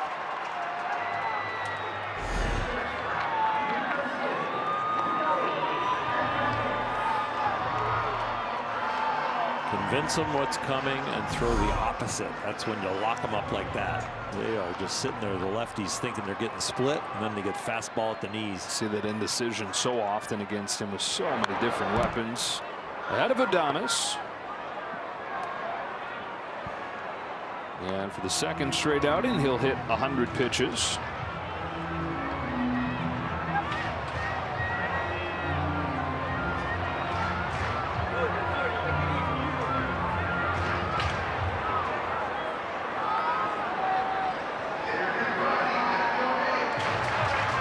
It's a guy who once threw 140 pitches in a complete game in the playoffs in Japan. You get your full rest, which he does. There are then no questions asked about what he can give you. Strike two. We mentioned the 8 straight games where he's gone 6 or more innings, and if the pitch count was right around where it is now, in my generation, he would have 8 complete games. He would have been able to go 120, 125 pitches. He finishes his night with a flurry. 3 consecutive strikeouts on fastballs looking. A whole neighborhood of houses by the side of the road.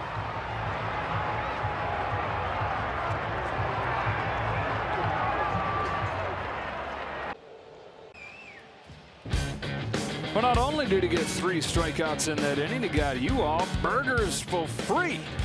Jumbo Jacks tomorrow. 7 strikeouts for Yamamoto.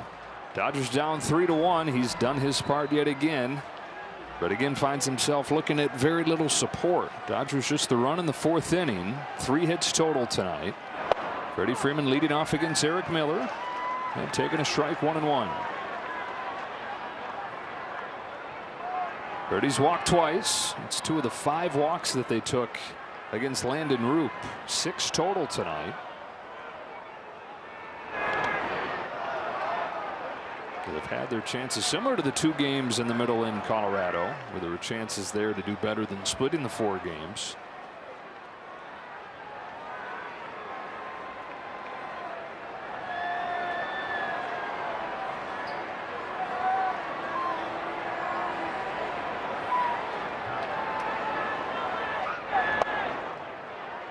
Just outside, ball 3 on Freeman. I would think for Yamamoto, this is the kind of night you could really be proud of. You really can. You're not going to have your ultimate best stuff, and they got him early in that 1st inning. It wasn't about his warm-ups, wasn't about that he was bad. It just struggled a little bit, and that happens. Adames to get Freeman. A lot of respect from your teammates, from management, when they know you're not at your best, but you don't give up. You can give up runs, but you're not going to give up. He feels good about it. As you should. Teoscar Hernandez has one of the 3 Dodger hits. It was a double in the 6th. That was with 1 out, and they didn't do anything with it.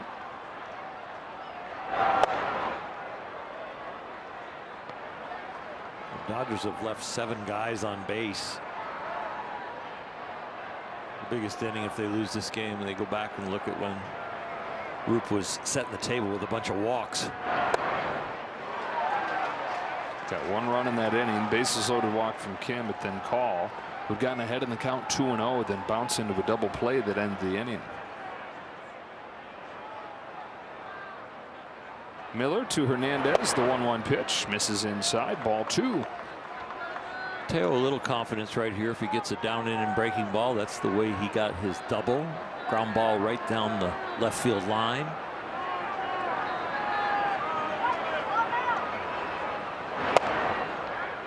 Oh, and even though the numbers against the left-handers aren't good this year, this is a spot where Tony Vitello's holding his breath there, because you've got lefties surrounding him. 6 left-handed hitters in the lineup around Hernandez, hoping to get through this unscathed if you're the Giants. Takes a walk and gets the tying run up there. Good discipline for a guy who's struggling a little bit. Yeah, got a hit tonight, but he could have been forcing the issue a little bit right there and trying to swing the bat and get another hit. It is Muncy, who has struck out twice, and like most guys, taking a walk. They have 7 walks in this game. Shouldn't be allowed to issue 7 walks, but only give up 1 run. 1 ball, no strikes. The one that scored was a walk, but yeah, there's 6 other ones that have been out there that didn't get pushed around. National League home run leader Max Muncy. On a 1-0 from Miller. Takes a strike, 1-1. Still a week short of the day where he connected on his first last year.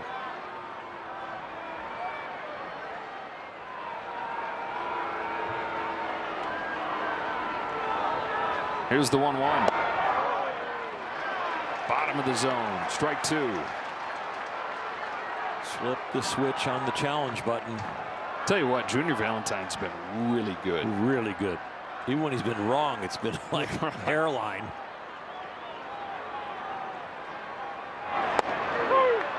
Oh, I might have jinxed him. Yeah. Junior Valentine has been really good. ABS, powered by T-Mobile. The old umpire jinx. Sees way off. Oh my gosh. Holy smokes. Whew.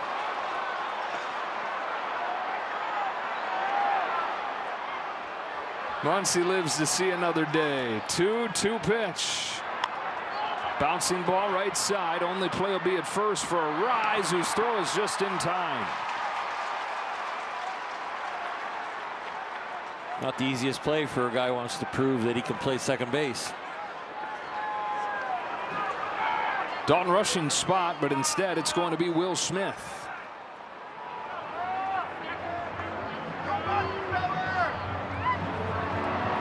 They have Keaton Wynn warming, and so Dave Roberts, knowing that, is saying, I choose Will Smith against Keaton Wynn instead of Dalton rushing against Eric Miller. And the guy that is as hot as anybody gets pinch hit for, but the guy with a much longer resume. Smith comes up as the tying run after this.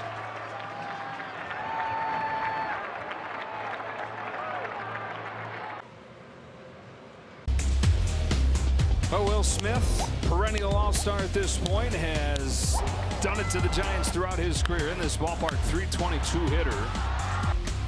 Got a couple game-winning home runs against the Giants in his career. He's sent up there as the pinch hitter for Dalton rushing, representing the tying run here in the 8th. Keaton Wynn is brought on to face him.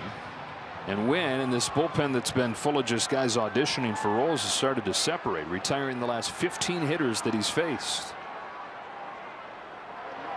2 outs, 8th inning. Hernandez at second. Wynn throws, and Smith chops one along third foul.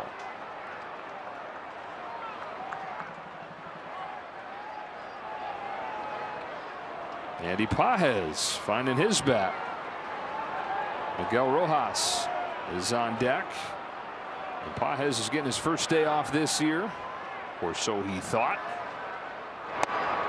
Ball and a strike on Smith.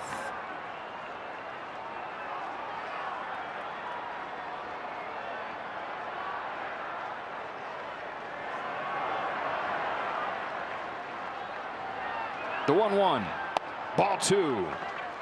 Dodgers 2-2 on this road trip. Disappointing 2-2. The juggernaut that this team is, going into Colorado, splitting those 4 games. Now to San Francisco, 9-13 Giants, looking for a comeback win. On a 2-1 pitch, Smith looks at strike 2.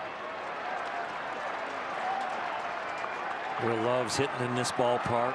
Well over 300 career average here. He was right up there in slug and OPS in the top 5 in the NL so far here in 26. Wynn gets him. That splitter nosedives, and Smith strikes out. Middle 8, 3-1.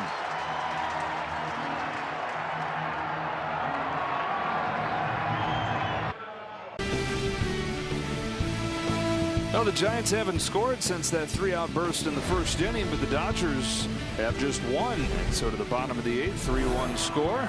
Call to the bullpen is brought to you by Jacoby and Myers, and it's Tanner Scott, who in 8 games this year has given up just 1 run. He's struck out 8. He's not walked anybody. Last year an ERA close to 5, and most of that 5 was with pitches in the strike zone. And he is much more effective this year in the zone. And he is showing that he will double up with the slider, even triple up with the slider. So more of a mystery to the hitters. That first pitch there to Luis Arraez is a good example of what has changed. Yeah, he's in the zone even more than ever before, but they've been better strikes. A lot of middle strikes from him last year that led to damage.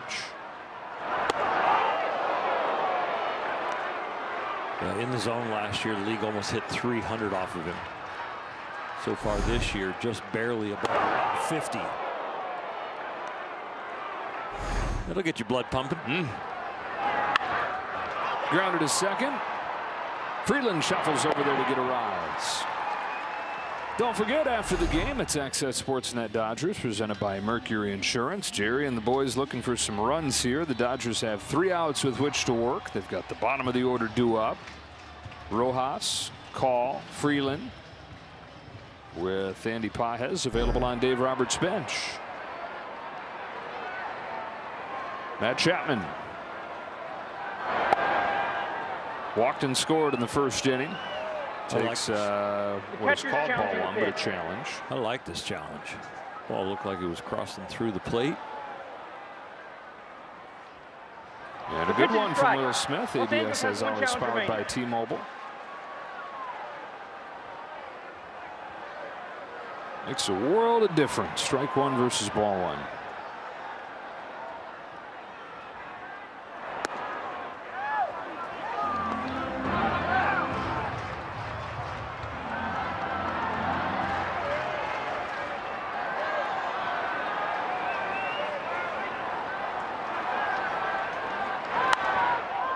Series will continue tomorrow.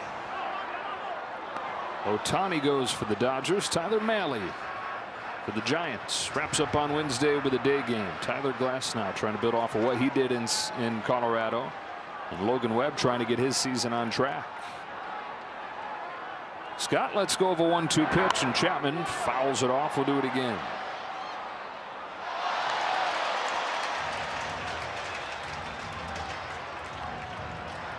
If you go slider, go for his back foot and make sure it's down. Don't leave it for a strike.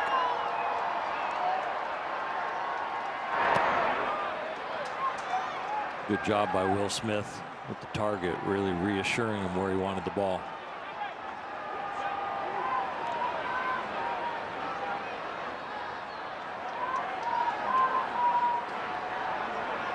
Here's a 2-2 from Scott to Chapman.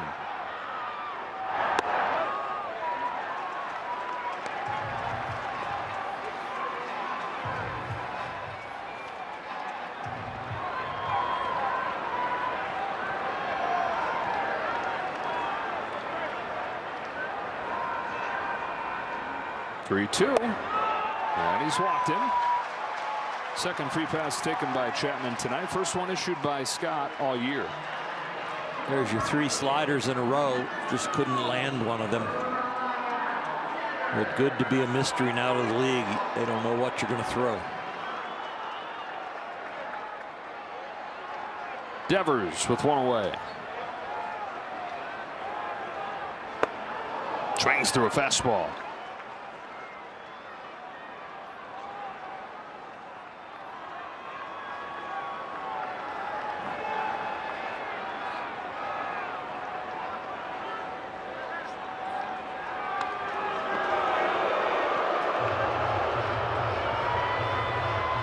Now the Padres have beaten the Rockies 1-0 at Coors Field. And so if this score holds here, the Dodgers and Padres will be tied for first. San Diego's 14th win in their last 16 games.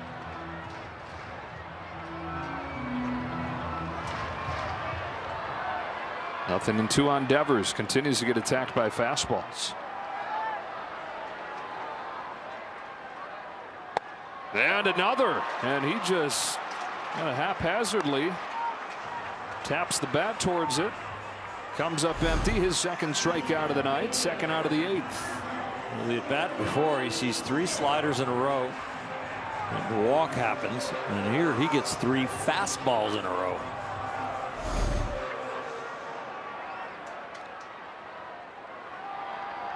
Schmidt's the batter. 2 gone here in the 8th. Strike one. We're talking about the bottom of the Dodger lineup for weeks. And it'll be the bottom of the lineup, center stage in the top of the 9th inning, down 2.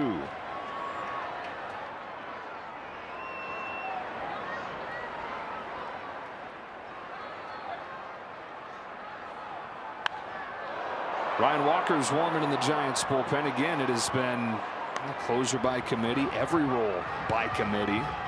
These guys having to be flexible. All of them trying to prove themselves.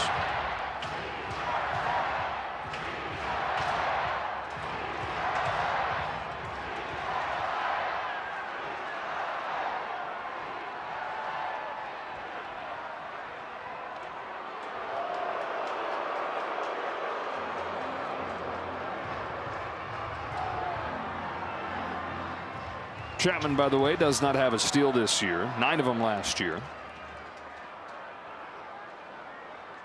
0-2 comes home and gets lifted to center field and deep. Call on the run. Into the gap. Alex Call covers a mile and makes the catch. That's how the 8th inning comes to a close. To the 9th we go. Let's see if the bottom of the order can stir it up.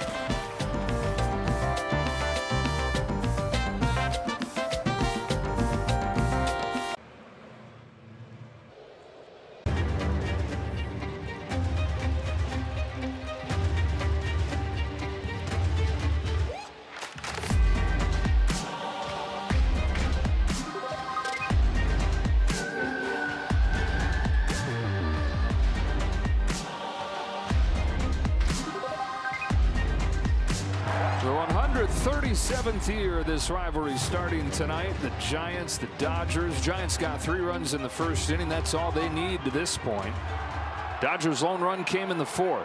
Andy Pages to pinch hit for Miguel Rojas. And it's Ryan Walker on to pitch for the Giants. Walker 1 for 2 in his save opportunities. Blown save his last time out. They give up a couple runs in the 9th inning in Washington. In and out of the closer's role the last couple years. They're facing the top hitter in the National League to this point, both in runs batted in, batting average.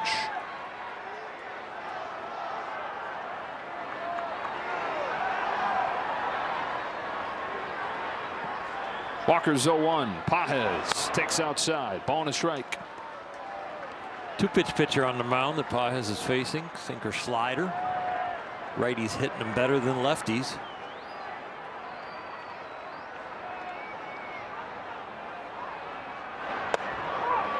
Dave Roberts said Andy Pages fought him when he told him you're going to have the day.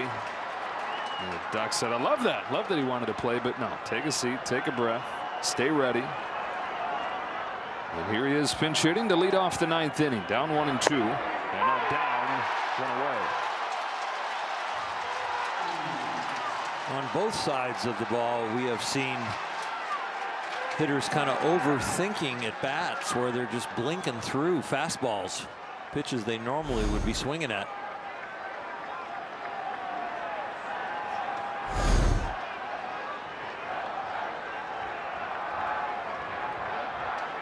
That's 4 strikeouts looking the last 2+ innings between the two teams as Call fouls it off. Well, if the Dodgers can get a base runner here, have a shot to get Ohtani to the plate. Shohei has extended his on-base streak with an infield hit, so 53 games, tying him with Sean Green. Yamamoto 7 innings in this game, but the wrong numbers on the scoreboard. 1-1 on Call. Well, that's news this year. When the starting pitcher for the Dodgers goes 6 or more innings, they are 12-2 this year.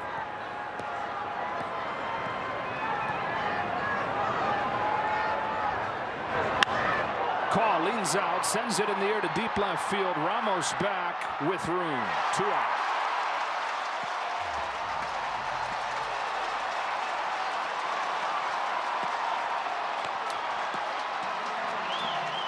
And so it'll be up to Freeland to try and get Ohtani to the plate one more time.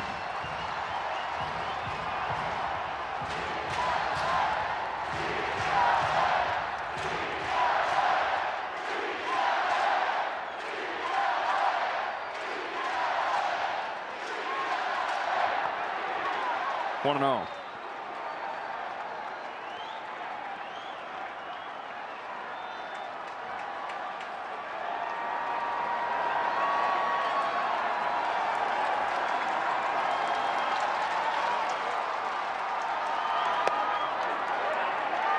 Strike on the corner. If you don't like it, why not use it?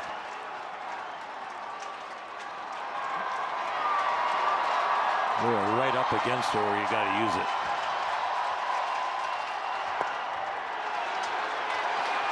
And another guy to blink through, and they're down to their last strike.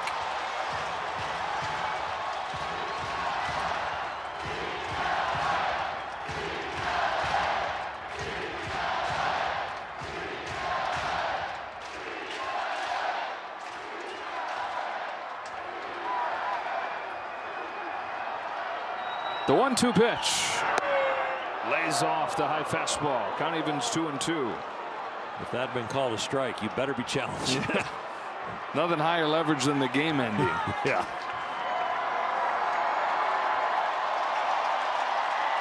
Here comes Walker. Freeland fouls it off. Freeland walked his last time. 2 strikeouts before that. But both those at-bats went 6 pitches. This is the 6th pitch here.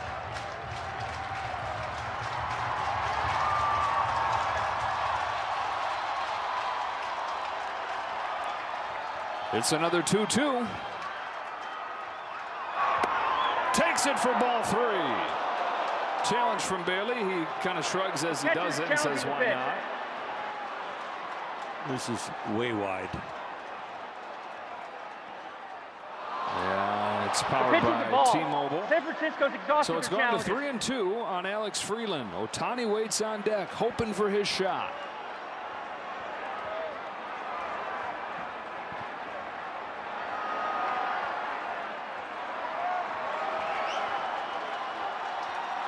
The payoff pitch. Fouled it off.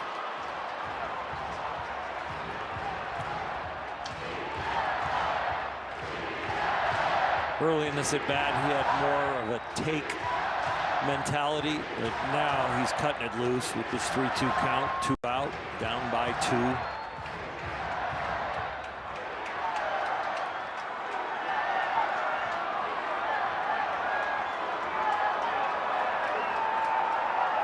Eighth pitch of the at-bat. Freeland swings and misses. That's the ball game. Well, the Dodgers leaned on him all night, but just could not break through. 7 walks, but only 3 hits in this ball game for LA, and they fall 3-1. A 4-game series in Colorado. They started with a good taste in their mouth. This one starts with a bad taste in their mouth. They need 2 more wins on this road trip to win this series. For all Hershiser, Kirsten Watson, the rest of our crew, Joe Davis saying so long from San Francisco. Game 2 of the series tomorrow. Shohei Ohtani and Tyler Mahle.